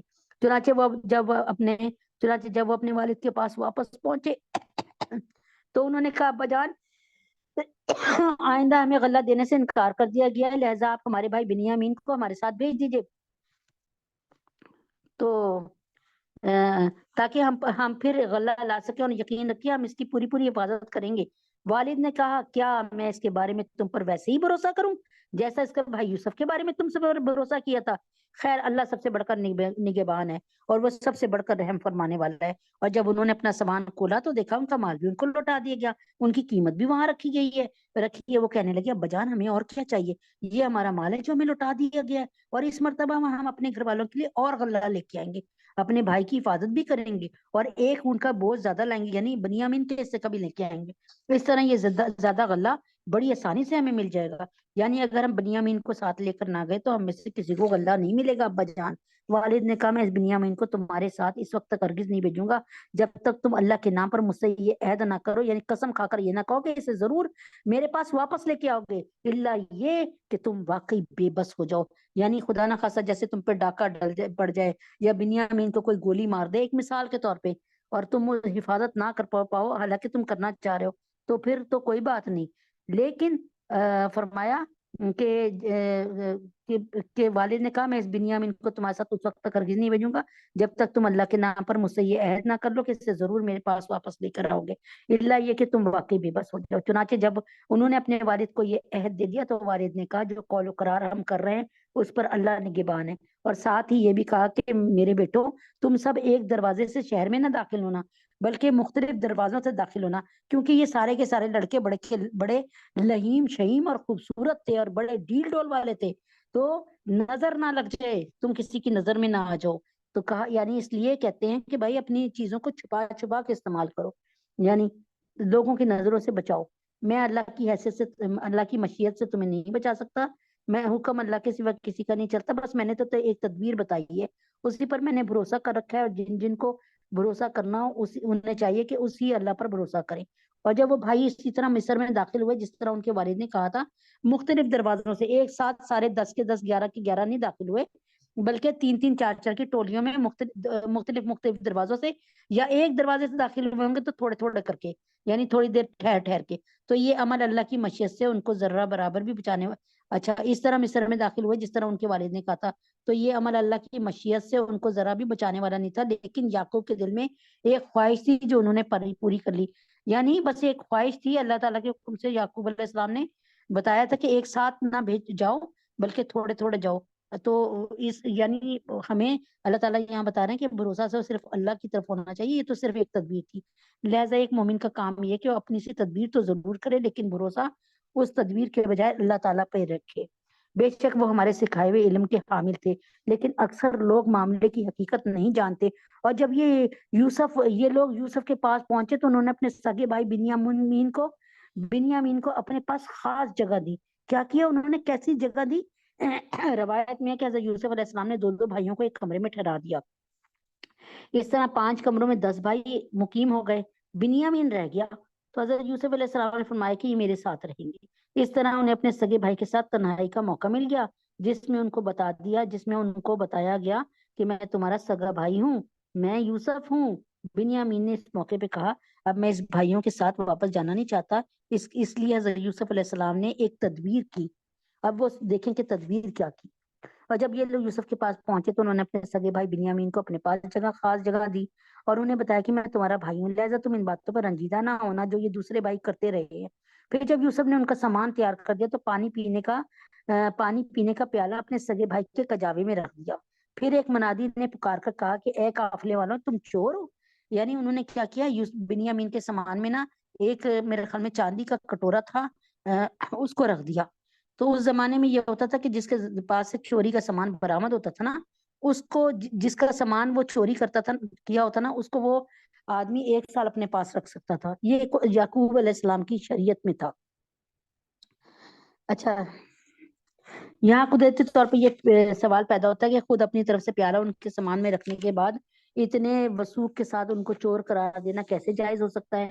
اس کے جواب میں حضرت یعقوب نے بعض حضرات نے تو یہ بتایا ہے کہ حضرت یوسف علیہ السلام نے پیالہ خفیہ طور پہ رکھوایا تھا، اور یعنی سامنے نہیں رکھوایا تھا، خفیہ طور پہ بنیامین کے سامان میں رکھوایا تھا، اور جب عملے کے لوگوں کو پیالہ نہ ملا تو انہوں نے اپنی طرف سے ان لوگوں کو چور قرار دیا، حضرت یوسف علیہ السلام کے حکم سے نہیں، بلکہ جب ان کو نہیں ملا تو کیا ہوا کہ انہوں نے کہا جی یہی لوگ آئے تھے، یہی لوگوں نے چرایا ہوگا، یہی لوگ کھڑے تھے یہاں پہ۔ ظاہر اچھا بعض مفسرین نے یہ خیال ظاہر کیا کہ ان کو چور کرا دینا ایک توریا تھا. توریا کس سے کہتے ہیں؟ توریا حضرت ابو بکر صدیق نے بھی کیا، 2 دفعہ کیا. ایک دفعہ حضرت ابو بکر صدیق کو کچھ لوگ مارنے کے لیے آئے، ان کو حضرت ابو بکر صدیق کی پہچان نہیں تھی. انہوں نے پوچھا، ابو بکر صدیق کھڑے تھے، انہوں نے پوچھا تمہیں پتہ ہے ابو بکر کہاں ہے؟ تو ابو بکر صدیق رضی اللہ عنہ 3-4 قدم پیچھے چلے گئے اور کہا ابھی تو یہی تھا. ٹھیک ہے، اسے کہتے ہیں توریا کرنا. جیسے ایک بندہ آ کے نا ہمیشہ آپ سے پیسے مانگتا ہے، ٹھیک ہے کہ پیسے دے دو، اللہ کے واسطے پیسے دے دو. اب آپ کیا کہتی ہیں، اپنے پیسے اپنی الماری میں رکھ دیتی ہیں اور تو یہ کہتی ہیں میرے پاس تو پیسے نہیں ہیں. اس وقت تو آپ کے پاس پیسے نہیں ہوتے نا. یہ توریا کرنے کی نا اجازت ہے بہت دفعہ. یہ توریا تو حضرت ابراہیم علیہ السلام نے بھی کیا تھا. اچھا تو اس کو توریا کہتے ہیں. اور ان کو چور اس معنی میں کہا گیا کہ انہوں نے حضرت یوسف علیہ السلام کو بچپن میں اپنے والد سے چرا لیا تھا. ٹھیک ہے، آگے بعض مفسرین نے یہ خیال ظاہر کیا کہ ان کو چور کرا دینا ایک توریا تھا، اور ان کو چور اس معنی میں کہا گیا کہ انہوں نے حضرت یوسف علیہ السلام کو بچپن میں اپنے والد سے چرا لیا تھا. یہ تدبیر چونکہ خود اللہ تعالیٰ نے حضرت یوسف علیہ السلام کو سکھائی تھی، تو اللہ تعالیٰ نے خود فرمایا کہ اس طرح ہم نے یوسف کی خاطر یہ تدبیر کی، اس لیے جو کچھ ہوا وہ اللہ تعالیٰ کے حکم سے ہوا. یوسف نے کوئی کسی کے ساتھ نعوذ باللہ بے ایمانی نہیں کی. انہوں نے ان کی طرف مڑ کر پوچھا کیا چیز ہے جو تم سے گم ہو گئی ہے. یعنی ان لوگوں نے پوچھا کہ تمہاری کیا چیز گم ہو گئی ہے باقی 10 بھائیوں نے. انہوں نے کہا ہمیں بادشاہ کا پیمانہ نہیں مل رہا، پیمانہ جسے ناپ تول کرتے ہیں، اور جو شخص اسے لا کر دے گا اس کو ایک اونٹ کا بوجھ انعام میں ملے گا، اور میں اس انعام کے دلوانے کی ذمہ داری لیتا ہوں. وہ بھائی بولے اللہ کی قسم آپ لوگ جانتے ہیں ہم زمین میں فساد پھیلانے کے لیے نہیں آئے تھے اور نہ ہم چوری کرنے والے ہیں. اچھا یہ جان کے نا یہ والی بات کی تھی نا کہ بھائی پیمانہ نہیں مل رہا، یہ شاہی پیمانہ تھا اور بظاہر قیمتی تھا، اور ورنہ اس کی تلاش میں اتنی محنت نہ کی جاتی. یعنی وہ کچھ سونے چاندی وغیرہ کا بنا ہوا تھا. انہوں نے کہا اگر تم لوگ جھوٹے ثابت ہوئے تو اس کی کیا سزا ہوگی؟ تو حضرت یوسف علیہ السلام نے کہا اگر تم لوگوں جھوٹ بول رہا، یعنی تمہارے پاس سے پیمانہ نکل آیا، تو تم کیا سزا ہوگی؟ انہوں نے کہا اس کی سزا یہ ہے کہ جس کے کجاوے میں سے یا جس کے سامان میں سے وہ پیالہ مل جائے وہ خود سزا میں دھر لیا جائے، یعنی وہ آپ کا غلام آپ کے پاس رہے گا. جو لوگ ظلم کرتے ہیں ہم ان کو ایسی سزا دیا کرتے ہیں. یعنی حضرت یعقوب علیہ السلام کی شریعت میں یہی حکم تھا کہ جو چوری کرے اسے گرفتار کر کے رکھ لیا جائے. اور اس طرح اللہ تعالیٰ نے خود ان بھائیوں سے یہ بات کہلوا دی کہ چور کو یہ سزا ملنی چاہیے. چنانچہ جو سزا دی گئی وہ حضرت یعقوب علیہ السلام کی عین شریعت کے مطابق تھی، ورنہ بادشاہ کے قانون میں چور کی پٹائی کی جاتی تھی اور جرمانہ عائد کیا جاتا تھا. یعنی جہاں کے یہ بادشاہ تھے نا وہاں تو یہ تھا کہ جو کوئی چور ہوتا تھا تو اس کی پٹائی کی جاتی تھی اور جرمانہ. لیکن یعقوب علیہ السلام کی شریعت میں یہ تھا کہ جو چور تھا نا جس کے پاس سے سامان برآمد ہوتا تھا اسے وہ 1 سال تک پتہ نہیں کتنے زندگی تک اپنے پاس رکھتے تھے. حضرت یوسف علیہ السلام نے بھائیوں سے یہ سوال اس لیے فرمایا کہ انہیں حضرت یعقوب علیہ السلام کی شریعت کے خلاف فیصلہ نہ کرنا پڑے اور بھائی کو اپنے پاس رکھنے کا موقع مل جائے. یعنی انہوں نے جان کے پوچھا بھائیوں سے کہ تمہارے ہاں چور کی سزا کیا ہے. تو وہ انہوں نے حضرت یعقوب کی شریعت کے مطابق بتا دیا کہ جو چور ہے اس کو مالک کے حوالے کر دینا چاہیے جس کی اس نے چوری کی ہے. چنانچہ اور یوسف علیہ السلام اپنے بھائی کو اپنے ساتھ ہی رکھنا چاہتے تھے. چنانچہ یوسف نے اپنے سگے بھائی کے تھیلے سے پہلے دوسرے بھائیوں کی تھیلوں کی تلاشی شروع کی، پھر اس پیالے کو اپنے سگے بھائی کے تھیلے میں سے برآمد کر لیا. اس طرح ہم نے یوسف کی خاطر یہ تدبیر کی. یعنی اللہ تعالیٰ نے یہ بات یوسف علیہ السلام کو سمجھائی کہ ایسے کرو. اللہ کی یہ مشیت نہ ہوتی، اللہ کی یہ مرضی نہ ہوتی تو یوسف کے لیے ممکن نہیں تھا کہ وہ بادشاہ کے قانون کے مطابق اپنے بھائی کو اپنے پاس رکھ لیتے، کیونکہ بادشاہ کے قانون کیا تھا کہ چور کو سزا ملے اور اس کو جو ہے اس کی پٹائی کی جائے اور جرمانہ عائد کیا اور اسے واپس کر دیا جائے. پھر وہ رکھ تو نہیں سکتے تھے اپنے بھائی کو. تو لیکن اللہ تعالیٰ نے ان کو یہ بات سجھائی اور ترکیب بتا دی. تو اللہ کی یہ مشیت نہ ہوتی تو یوسف کے لیے ممکن نہ تھا کہ وہ بادشاہ کے قانون کے مطابق اپنے بھائی کو اپنے پاس رکھ لیتے. اور ہم جس کو چاہتے ہیں اس کے درجے بلند کر دیتے ہیں، اور جتنے علم والے ہیں ان سب کے اوپر ایک بڑا علم رکھنے والا موجود ہے. یعنی اللہ تعالیٰ کا علم سب سے زبردست ہے. تو پہلے دوسرے بھائیوں کی تلاشی اس لیے شروع کی تاکہ تلاشی بالکل غیر جانبدارانہ لگے، انصاف والی تلاشی لگے. بہرحال وہ بھائی بولے اگر اس بنیامین نے چوری کی ہے تو کچھ تعجب نہیں. اب یہ بھائی کیا دل کی بڑاس نکال رہے ہیں، اللہ اکبر کبیرہ، اور یوسف علیہ السلام کی برائی کر رہے ہیں. سنیں کہتے ہیں اس کا مطلب یہ تھا، ان کا مطلب یہ تھا کہ بہرحال وہ بھائی بولے اگر اس بنیامین نے چوری کی تو کچھ تعجب نہیں، کیونکہ اس کا ایک بڑا بھائی ہے، وہ بھی اس سے پہلے وہ بھی چوری کر چکا ہے. یعنی یوسف پہ الزام لگا رہے ہیں. اس پر یوسف نے ان پر ظاہر کیے بغیر چپکے سے دل میں کہا تم تو اس معاملے میں کہیں زیادہ برے ہو، یعنی تم نے تو مجھے کنویں میں پھینک دیا تھا، اور جو بیان تم دے رہے ہو اللہ اس کی حقیقت خوب جانتا ہے. اثر میں کیا ہوا تھا، حضرت یوسف علیہ السلام کی والدہ ان کے بچپن میں وفات پا گئی تھی. اور ان کی پھپھی نے ان کی پرورش کی تھی، کیونکہ بچپن کے بالکل ابتدائی دور میں بچے کی دیکھ بھال کے لیے کسی عورت کی ضرورت ہوتی ہے، لیکن وہ جب ذرا بڑے ہوئے تو حضرت یعقوب علیہ السلام نے انہیں اپنے پاس رکھنا چاہا اور چاہا کہ اپنی بہن سے نا اپنے بچے کو لے آؤں۔ پھپھی اس عرصے میں حضرت یوسف علیہ السلام کی دیوانی ہو چکی تھی، ان سے محبت کرنے لگی تھی، ان سے ان کی جدائی برداشت نہیں ہو رہی تھی، اس لیے انہوں نے تدبیر کی، اپنا ایک پٹکا ان کی کمر سے باندھ کر یہ مشہور کر دیا کہ وہ چوری ہو گیا ہے، کوئی چیز ہوگی نا، کوئی ان کی کوئی بیلٹ ہوگی یا کچھ۔ بعد میں وہ جب پٹکا حضرت یوسف علیہ السلام کے پاس سے برآمد ہوا تو حضرت یعقوب علیہ السلام کی شریعت کے مطابق انہیں یہ حق مل گیا، ان کو یہ موقع مل گیا کہ وہ حضرت یوسف علیہ السلام کو اپنے پاس ہمیشہ پاس ہی رکھ لے۔ چنانچہ جب تک وہ پھپھی زندہ رہی اس وقت تک حضرت یوسف علیہ السلام ان کے پاس ہی رہے، ان کی وفات کے بعد حضرت یعقوب علیہ السلام کے پاس آئے۔ تو یہ تمام واقعہ ان بھائیوں کو معلوم تھا اور وہ جانتے تھے در حقیقت پٹکا انہوں نے چوری نہیں کیا تھا، مگر چونکہ وہ حضرت یوسف علیہ السلام کے مخالف تھے اس لیے انہوں نے اس موقع پر چوری کا الزام ان پر لگا دیا۔ اب کیا ہوا، یوسف، انہیں کیا پتا تھا یوسف سامنے ہی کھڑے ہیں، اس پر یوسف نے ان پر ظاہر کیے بغیر چپکے سے دل میں کہا تم تو اس معاملے میں کہیں زیادہ برے ہو اور جو بیان تم دے رہے ہو اللہ اس کی حقیقت کو خوب جانتے ہیں، یعنی اس چوری کے معاملے میں جس کا الزام تم مجھ پر لگا رہے ہو نا، تمہاری حالت کہیں زیادہ بری ہے اس سے، کیونکہ تم نے خود مجھے میرے باپ سے چرا کر کنویں میں ڈال دیا تھا۔ اب وہ کہنے لگے اے عزیز اس کا ایک بوڑھا باپ ہے، اس لیے اس کی جگہ ہم میں سے کسی کو اپنے پاس رکھ لیجئے، یعنی عزیز مصر کہہ رہے ہیں جناب ان کو، اپنے بھائی کو، چھوٹے بھائی یوسف کو، ہم آپ کو ان لوگوں میں سے سمجھتے ہیں جو احسان کیا کرتے ہیں۔ یوسف نے کہا اس ناانصافی سے میں اللہ کی پناہ مانگتا ہوں کہ جس شخص کے پاس سے ہماری چیز ملی ہے اس کو چھوڑ کر میں کسی اور کو پکڑ لوں، اگر ہم ایسا کریں گے تو یقینی طور پر ہم ظالم ہوں گے۔ چنانچہ جب وہ یوسف سے مایوس ہو گئے تو الگ ہو کر چپکے چپکے مشورہ کرنے لگے۔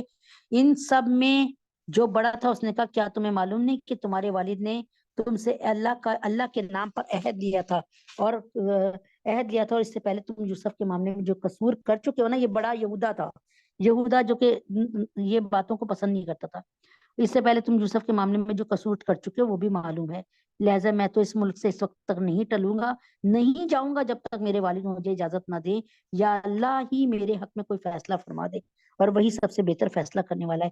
جاؤ اپنے والد کے پاس واپس جاؤ اور ان سے کہو بجان آپ کے بیٹے نے چوری کر لی تھی اور ہم نے وہی بات کہی جو ہمارے علم میں آئی ہے، اور غیب یعنی ہم نے شریعت یعقوب بتا دی تھی اس کے مطابق انہوں نے بنیامین کو رکھ لیا ہے، اور غیب کی نگہبانی تو ہمارے بس میں نہیں تھی۔ اور جس بستی میں ہم تھے اس سے پوچھ لیجئے، جس بستی میں ہم تھے اس سے پوچھ لیجئے اور جس قافلے میں ہم آئے اس سے تحقیق کر لیجئے، یہ بات بالکل پکی ہے، پکی بات ہے، ہم سچے ہیں۔ چنانچہ کہا کہ ہم تو سچے ہیں۔ چنانچہ یہ بھائی یعقوب علیہ السلام کے پاس گئے، ان سے وہی بات کہی جو بڑے بھائی نے سکھائی تھی۔ یعقوب نے یہ سن کر کہا نہیں، بلکہ تمہارے دلوں نے اپنی طرف سے ایک بات بنا لی ہے، یعنی تم نے میرے بنیامین کو بھی ٹھکانے لگا دیا، تم نے میرے بنیامین کو بھی مار دیا ہے اور تم نے اپنی طرف سے ایک اسٹیٹمنٹ بنا کر تیار کر لیا۔ یعقوب نے یہ سن کر کہا نہیں، بلکہ تمہارے دلوں نے اپنی طرف سے ایک بات بنا لی ہے، اب تو میرے لیے صبر ہی بہتر ہے، فصبر جمیل، کچھ بعید نہیں، کچھ دور نہیں کہ اللہ میرے پاس ان سب کو لے کر آ جائے، بے شک اس کا علم بھی کامل ہے، حکمت بھی کامل ہے۔ دیکھ لیں، پہلے ایک بیٹے کا صدمہ، پھر دوسرے کے بیٹے کا صدمہ، اور ساتھ میں کہہ رہے ہیں مجھے اللہ سے امید ہے کہ اللہ تعالیٰ، میں صبر کرتا ہوں، مجھے آپ سے امید ہے کہ آپ میرے دونوں بچوں کو میرے پاس لے آئیں گے، اور یہ ایسی امید رکھنی چاہیے، توکل ایسا ہونا چاہیے۔ اور یہ کہہ کر انہوں نے منہ پھیر لیا، یعنی اس بیٹے سے بات کرنا گوارا نہیں کی، اور کہنے گے ہائے یوسف، اور ان کی دونوں آنکھیں روتے روتے سفید پڑ گئی تھی اور وہ دل میں گھٹے جاتے تھے۔ اس کے بیٹے کہنے لگے اللہ کی قسم آپ یوسف کو یاد کرنا نہیں چھوڑیں گے یہاں تک کہ بالکل گھل کر رہ جائیں گے یا ہلاک ہو بیٹھیں گے۔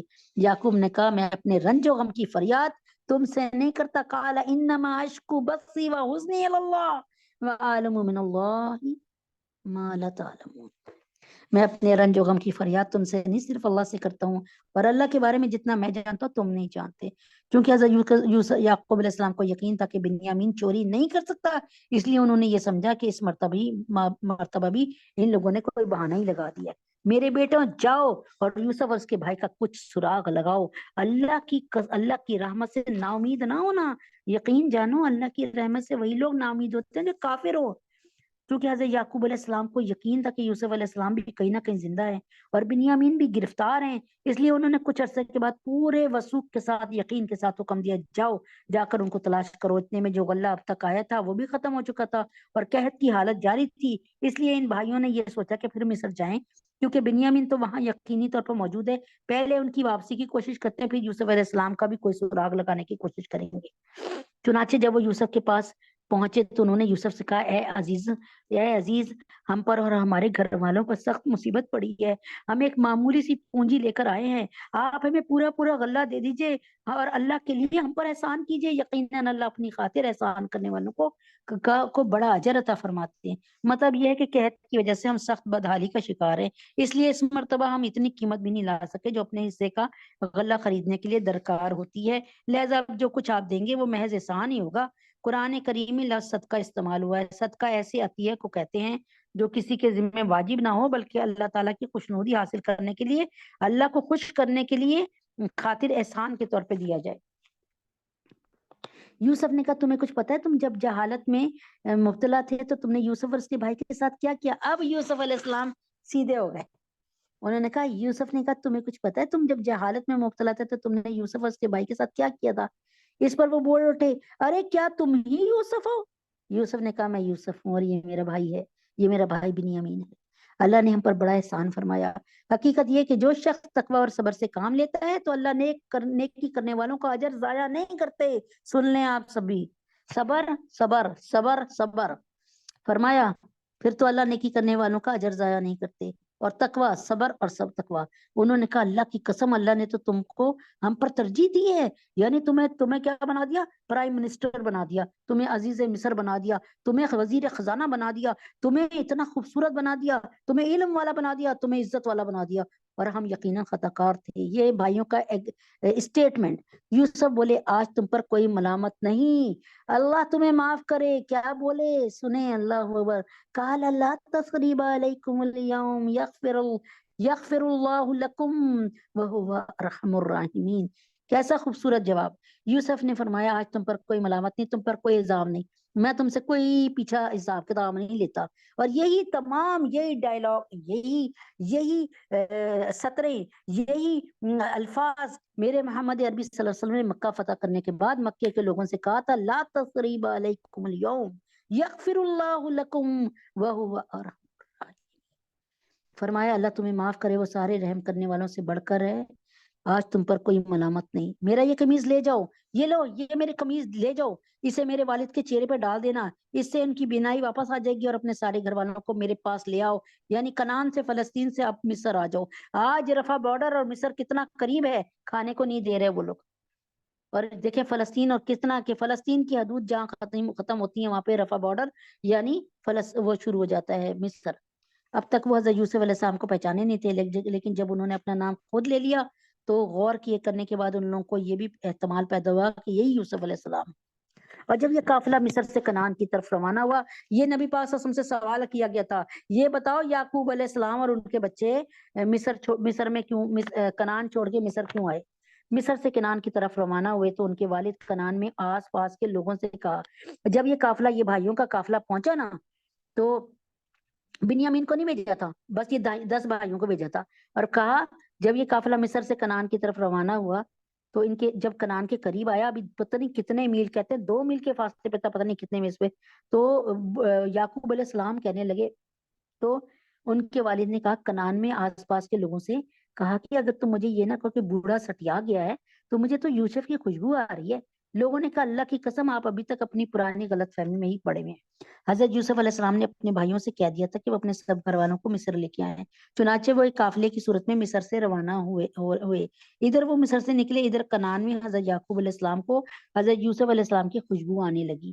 یہ دونوں پیغمبروں کا ایک معجزہ تھا، حضرت یعقوب علیہ السلام کے لیے بشارت کہ ان کی آزمائش کا زمانہ ختم ہونے والا ہے۔ یہاں یہ بات قابل توجہ ہے کہ جب حضرت یوسف علیہ السلام کنعان کے قریبی کنویں میں موجود تھے، اس وقت حضرت یعقوب علیہ السلام کو ان کی خوشبو نہیں آئی۔ اس کے علاوہ مصر میں قیام کے دوران بھی انہیں اس سے پہلے ان کا احساس نہیں ہوا۔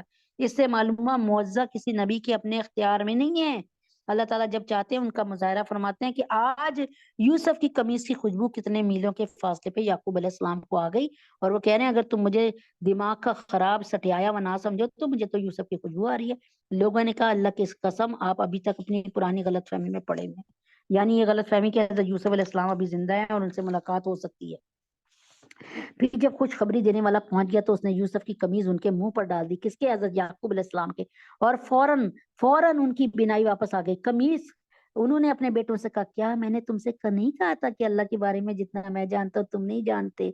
وہ کہنے لگی ابا جان آپ ہمارے گناہوں کی بخشش کی دعا فرمائیے، ہم یقیناً بڑے خطا کار تھے۔ یعقوب نے کہا میں عنقریب اپنے پروردگار سے تمہاری بخشش کی دعا کروں گا، بے شک وہی ہے جو بہت بخشنے والا ہے، بڑا مہربان ہے۔ پھر جب یہ سب لوگ یوسف کے پاس پہنچے تو انہوں نے اپنے والدین کو اپنے پاس جگہ دی اور سب سے کہا آپ سب مصر میں داخل ہو جائیں جہاں انشاءاللہ سب چین سے رہیں گے۔ یہ تھا پورا قصہ جو میرے نبی نے ایک ایک ڈیٹیل بتائی۔ خوشخبری دینے والے حضرت یوسف علیہ السلام کے سب سے بڑے بھائی تھے جن کا بعض روایات میں یہودا نام ہے اور بعض میں روبن آیا، اور خوشخبری دینے سے مراد یہ خوشخبری ہے کہ حضرت یوسف علیہ السلام ابھی زندہ ہیں اور انہوں نے سب گھر والوں کو اپنے پاس بلایا۔ یہ بھی ایک معجزہ تھا کہ حضرت یوسف علیہ السلام کی قمیض چہرے پر ڈالنے سے حضرت یعقوب علیہ السلام کی بینائی واپس آ گئی۔ مفسرین نے فرمایا کہ حضرت یوسف علیہ السلام کی قمیض سے کئی اہم واقعات ظاہر ہوئے۔ انہی کی قمیض کو ان کے بھائی خون لگا کر لائے تھے بکری کا، اور ان کو صحیح سالم قمیض دیکھ کر حضرت یعقوب علیہ السلام سمجھ گئے تھے کہ حضرت یوسف علیہ السلام کو بھیڑیے نے کھایا ہی نہیں ہے، اور انہی کی قمیض تھی جو زلیخا نے پیچھے سے پھاڑی تھی، اور اس سے ان کی بے گناہی ثابت ہوئی تھی حضرت یوسف علیہ السلام کی، اور اب یہی قمیض تھی جس کی خوشبو حضرت یوسف علیہ السلام کو دور سے محسوس ہوئی اور بالآخر ان سے ان کی بینائی بھی واپس آ گئی۔ یہاں سے اللہ زخم لگاتے ہیں وہیں سے مرہم بھی بھیجتے ہیں۔ حضرت یوسف علیہ السلام اپنے والدین، بھائیوں اور دوسرے گھر والوں کے استقبال کے لیے شہر باہر تشریف لائے تھے، اور جب والدین سے ملاقات ہوئی تو انہوں نے ان کا خاص اکرام کر کے انہیں اپنے پاس بٹھایا اور ابتدائی باتوں کے بعد سارے آنے والوں سے کہا آپ سب لوگ شہر میں اطمینان کے ساتھ چل کے رہیے۔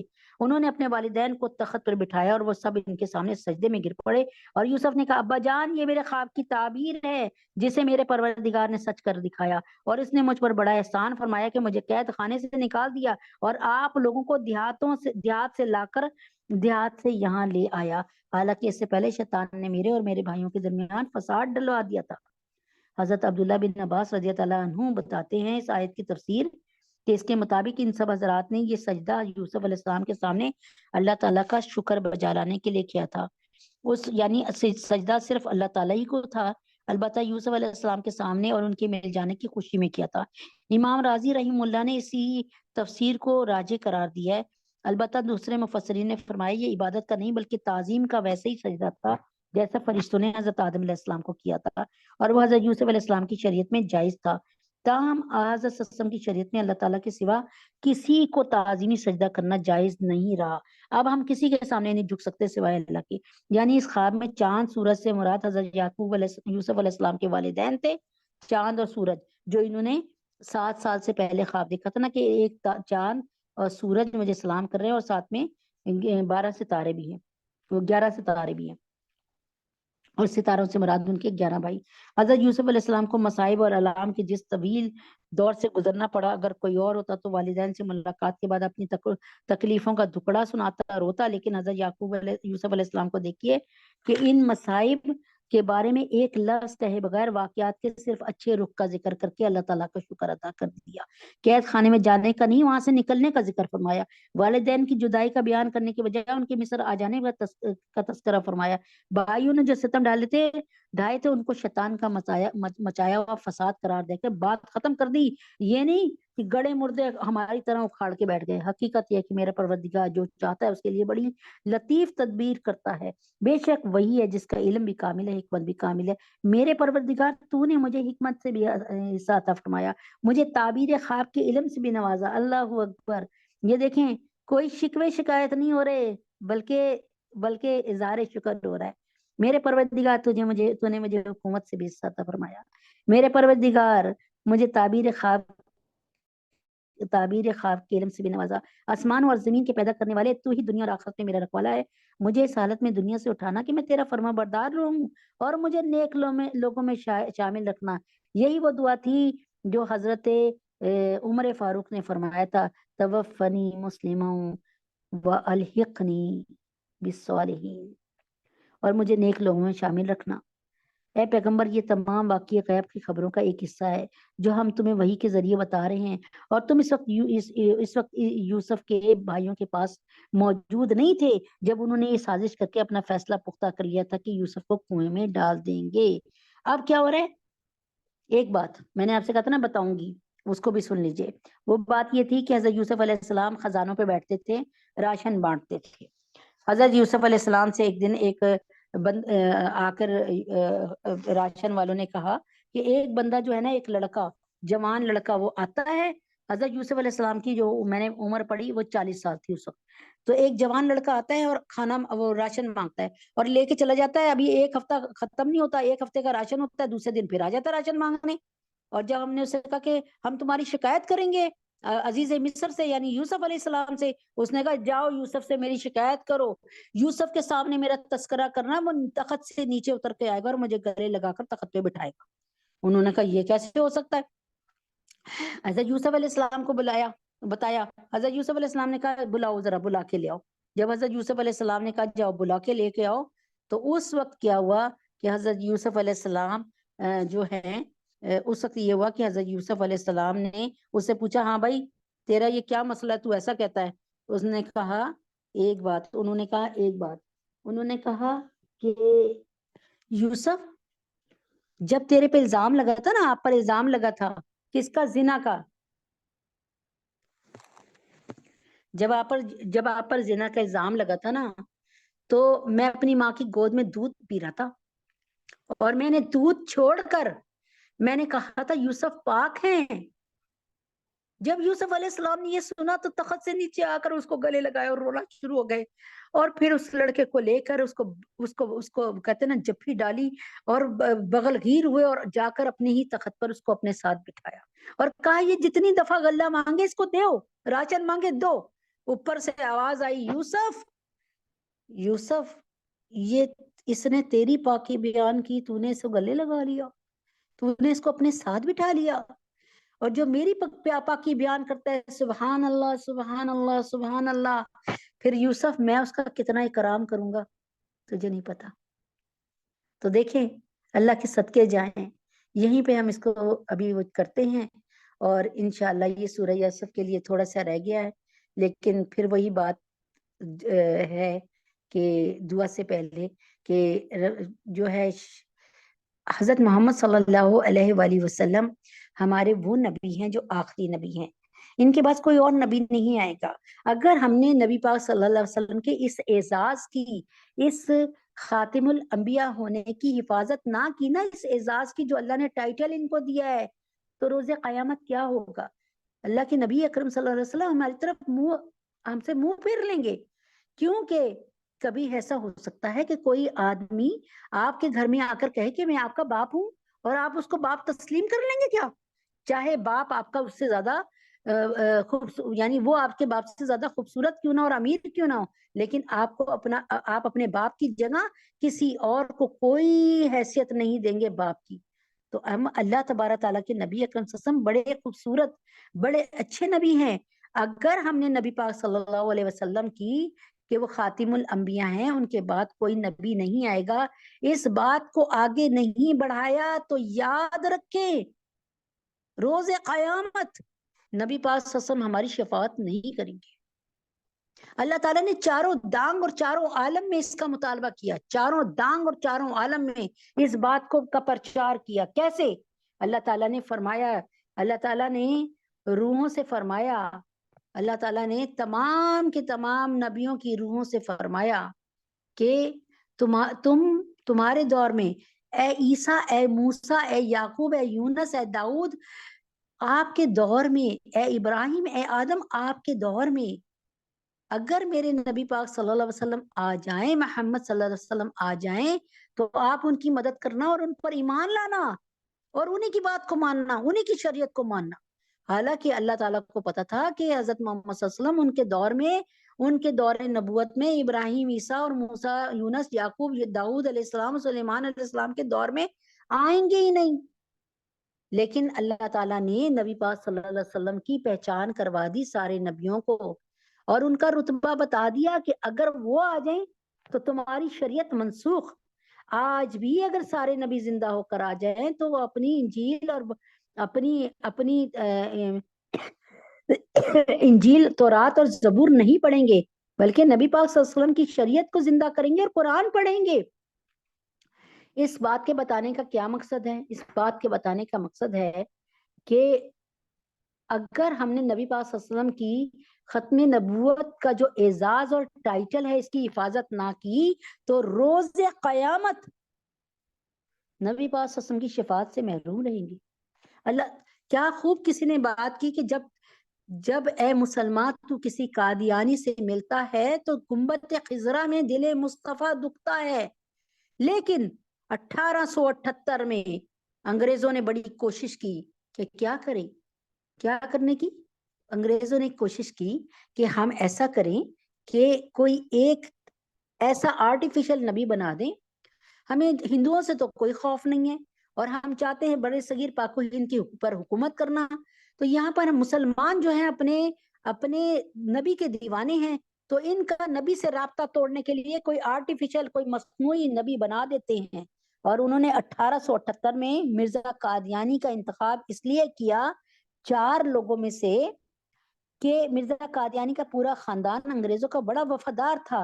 آج بھی یہ WW ہنٹر رپورٹ انڈیا کی لائبریری میں پڑی ہے، جس پر یہ سٹیٹمنٹ ہوا تھا کہ مرزا قادیانی کو جھوٹا نبی بنانے کے لیے ہر مہینے ان کا منی آرڈر بھیجا کرو اور یہ جھوٹا نبی بننے کی کوشش کریں اور مسلمانوں کی توجہ اپنی طرف کریں اور جہاد کو ختم کریں. اور پھر 22 سال تقریباً 1878 سے لے کے 1901 تک 1901 تک بڑی محنت کی مرزا قادیانی نے اس پر 86 کتابیں لکھی، چھوٹی بڑی کتابیں، جسے اس کے چاہنے والوں نے 27 جلدوں میں قلم بند کیا اور اس کو روحانی خزائن کہا. آپ کو بتاؤں اس نے 80 دعوے کیے، ان میں سے میں صرف 3 دعوے بتاتی ہوں. میں خدا ہوں، آسمان و زمین کا میں مالک ہوں. ایک جگہ مختلف دعوے، ایک جگہ کہتا ہے اللہ تعالیٰ نے مجھے کہا مرزا تو میرا بیٹا ہے، انت منی بمنزلتی اولادی. ایک جگہ کہتا ہے مرزا تو میری اولاد ہے. ایک جگہ کہتا ہے دعویٰ کرتا ہے کہ میں اللہ کی بیوی ہوں اور اللہ تعالیٰ میاں بیوی کی طرح مجھ سے ملتا ہے. ایک جگہ کہتا ہے کہ تمام نبی میری جیب میں ہیں اور میں تمام نبیوں سے برتر ہوں، تمام نبیوں کا پیدا کرنے والا ہوں. چنانچہ یاد رکھیں کہ آپ کے ذمہ ایک کام ہے کہ سچے نبیوں کا اقرار ضروری ہے، جھوٹے نبیوں کا انکار ضروری ہے. ختم نبوت کی نگری میں چور گھسے، نگری والے ہوں ہوشیار ضروری ہے. آج ہماری نبی اکرم صلی اللہ علیہ وسلم کی ختم نبوت پہ ڈاکہ پڑ گیا. وہ لوگ کہتے ہیں نہیں، آخری نبی کون ہے؟ مرزا قادیانی ہے. مرزا قادیانی کے بیٹے نے، اور مرزا قادیانی نے خود لکھا، اس کے بیٹے بشیر الدین محمود نے لکھا سیرت میں کہ جو مرزا قادیانی کو نبی نہ مانے وہ کافر ہے، وہ دائرہ اسلام سے خارج ہے. اور ایک جگہ لکھا کہ وہ کسی کنجری کی اولاد ہے. اب آپ مجھے بتائیے اس کام کو سمجھیے، ختم نبوت کے کام کو سمجھیے. دنیا کا سب سے اہم کام ختم نبوت ہے اور اللہ تبارک تعالیٰ نے ختم نبوت کے کام کو چاروں دانگ میں پھیلایا، چاروں عالم میں پھیلایا. اور جو ہے دنیا میں بھی اللہ تبارک تعالیٰ نے اس میں اقرار کیا. 100 دفعہ قرآن میں کی 100 آیتوں میں ختم نبوت کے بارے میں 100 آیتیں دلالت کرتی ہیں، 100 آیتیں بتائی گئی. 210 احادیث مبارکہ ہیں. انا خاتم النبیین لا نبی بعدی لو کان نبی بعدی لکان عمر. میں آخری نبی ہوں، میرے بعد کوئی نبی نہیں آئے گا. میرے بعد اگر کوئی نبی بن کر آتا تو وہ عمر فاروق ہوتے. عمر فاروق رضی اللہ تعالیٰ عنہ صرف صحابی رسول تھے، مراد نبی تھے اور خلیفہ دوئم تھے، بس ایک صحابی تھے بس. تو اسی بات سے کہ اس بات کو ذہنوں میں سوچیے گا ضرور پلیز. اور ختم نبوت کا کام جو کہ ہمارے پلیٹ فارم پہ ہو رہا ہے اور انتہائی آسان، 3-4 منٹ کی ایک ریکارڈنگ جو 1 ہفتے میں 1 دفعہ آئے گی. اس کے بعد اگلے دن اس کے سوال ٹیپ کر کے بھیج دیجئے، پھر اس سے اگلے دن ان کی رزلٹ آئے گا. اللهم صل على محمد وما علينا إلا البلاغ اللهم صل على محمد وعلى آل محمد كما صليت على إبراهيم وعلى آل إبراهيم إنك حميد مجيد اللهم بارك على محمد وعلى آل محمد كما باركت على إبراهيم وعلى آل إبراهيم إنك حميد مجيد قل هو الله أحد الله الصمد لم يلد ولم يولد ولم يكن له كفوا أحد قل هو الله أحد الله الصمد لم يلد ولم يولد ولم يكن له كفوا أحد قل هو الله أحد الله الصمد لم يلد ولم يولد ولم يكن له كفوا أحد ربنا آتنا في الدنيا حسنة وفي الآخرة حسنة وقنا عذاب النار ربنا ظلمنا أنفسنا وإن لم تغفر لنا وترحمنا لنكونن من الخاسرين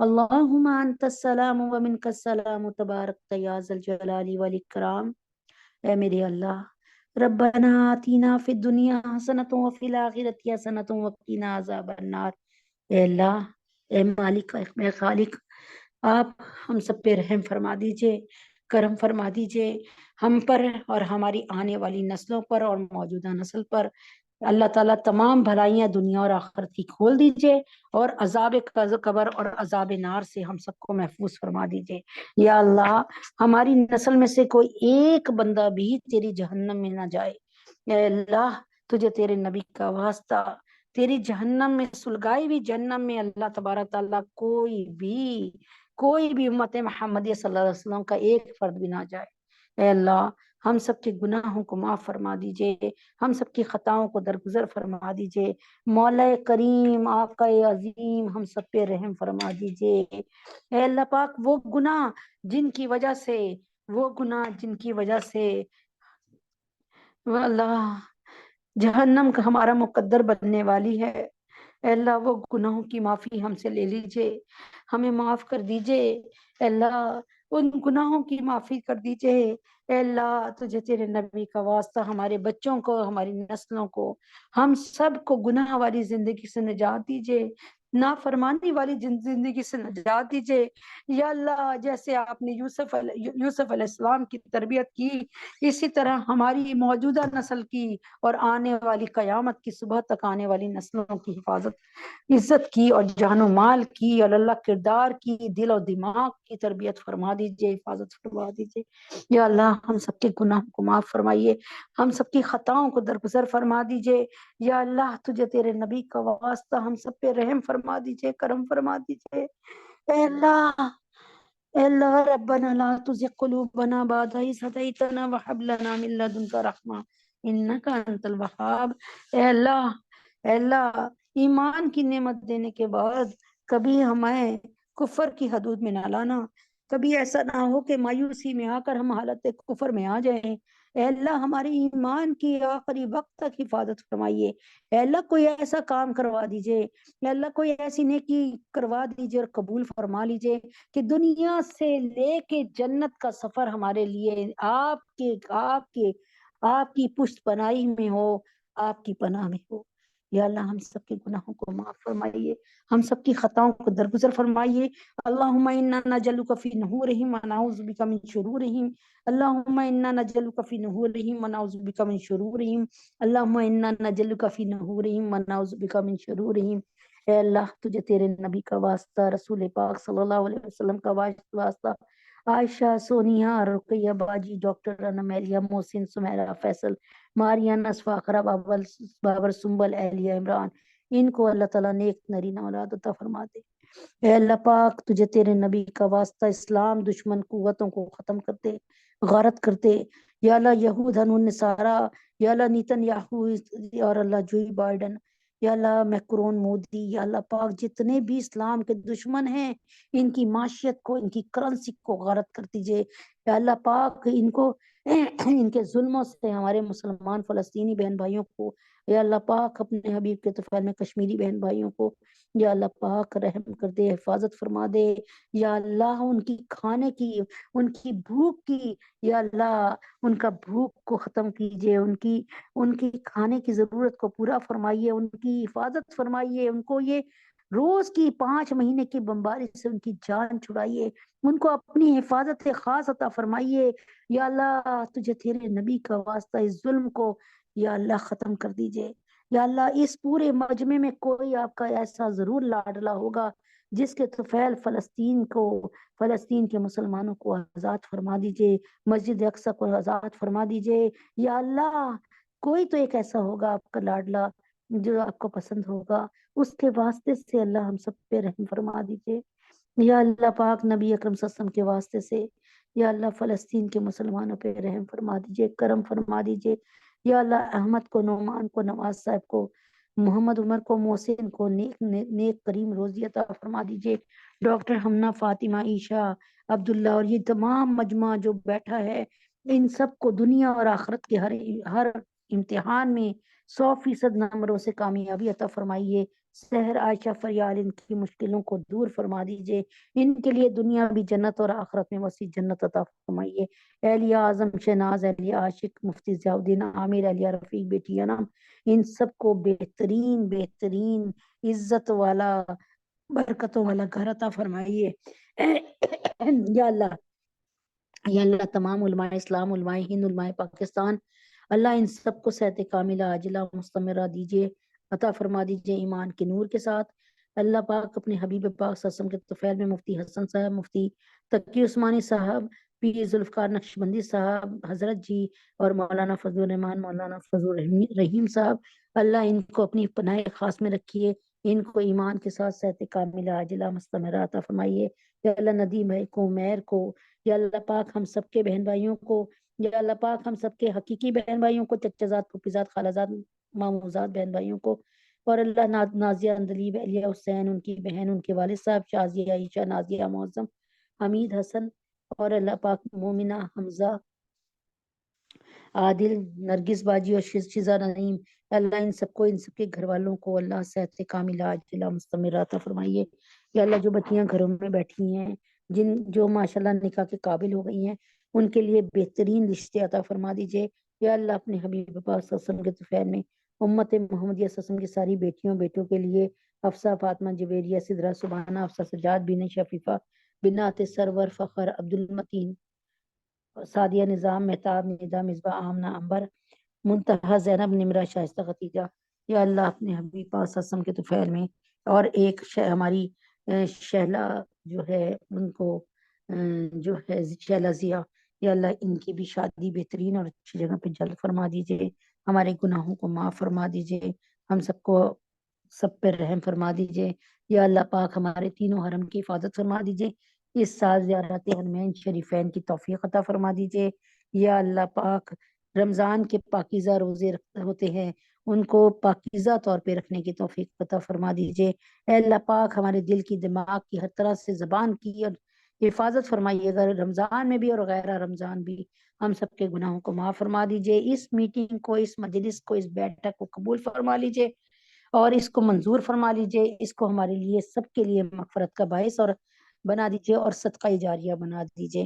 یا اللہ پاک وصلی اللہ تعالی علی خیر خلقہ محمد وعلی آلہ وصحبہ اجمعین برحمتک یا ارحم الراحمین۔ سبحان ربک رب العزت عما یصفون وسلام علی المرسلین والحمد للہ رب العالمین۔ السلام علیکم ورحمۃ اللہ وبرکاتہ۔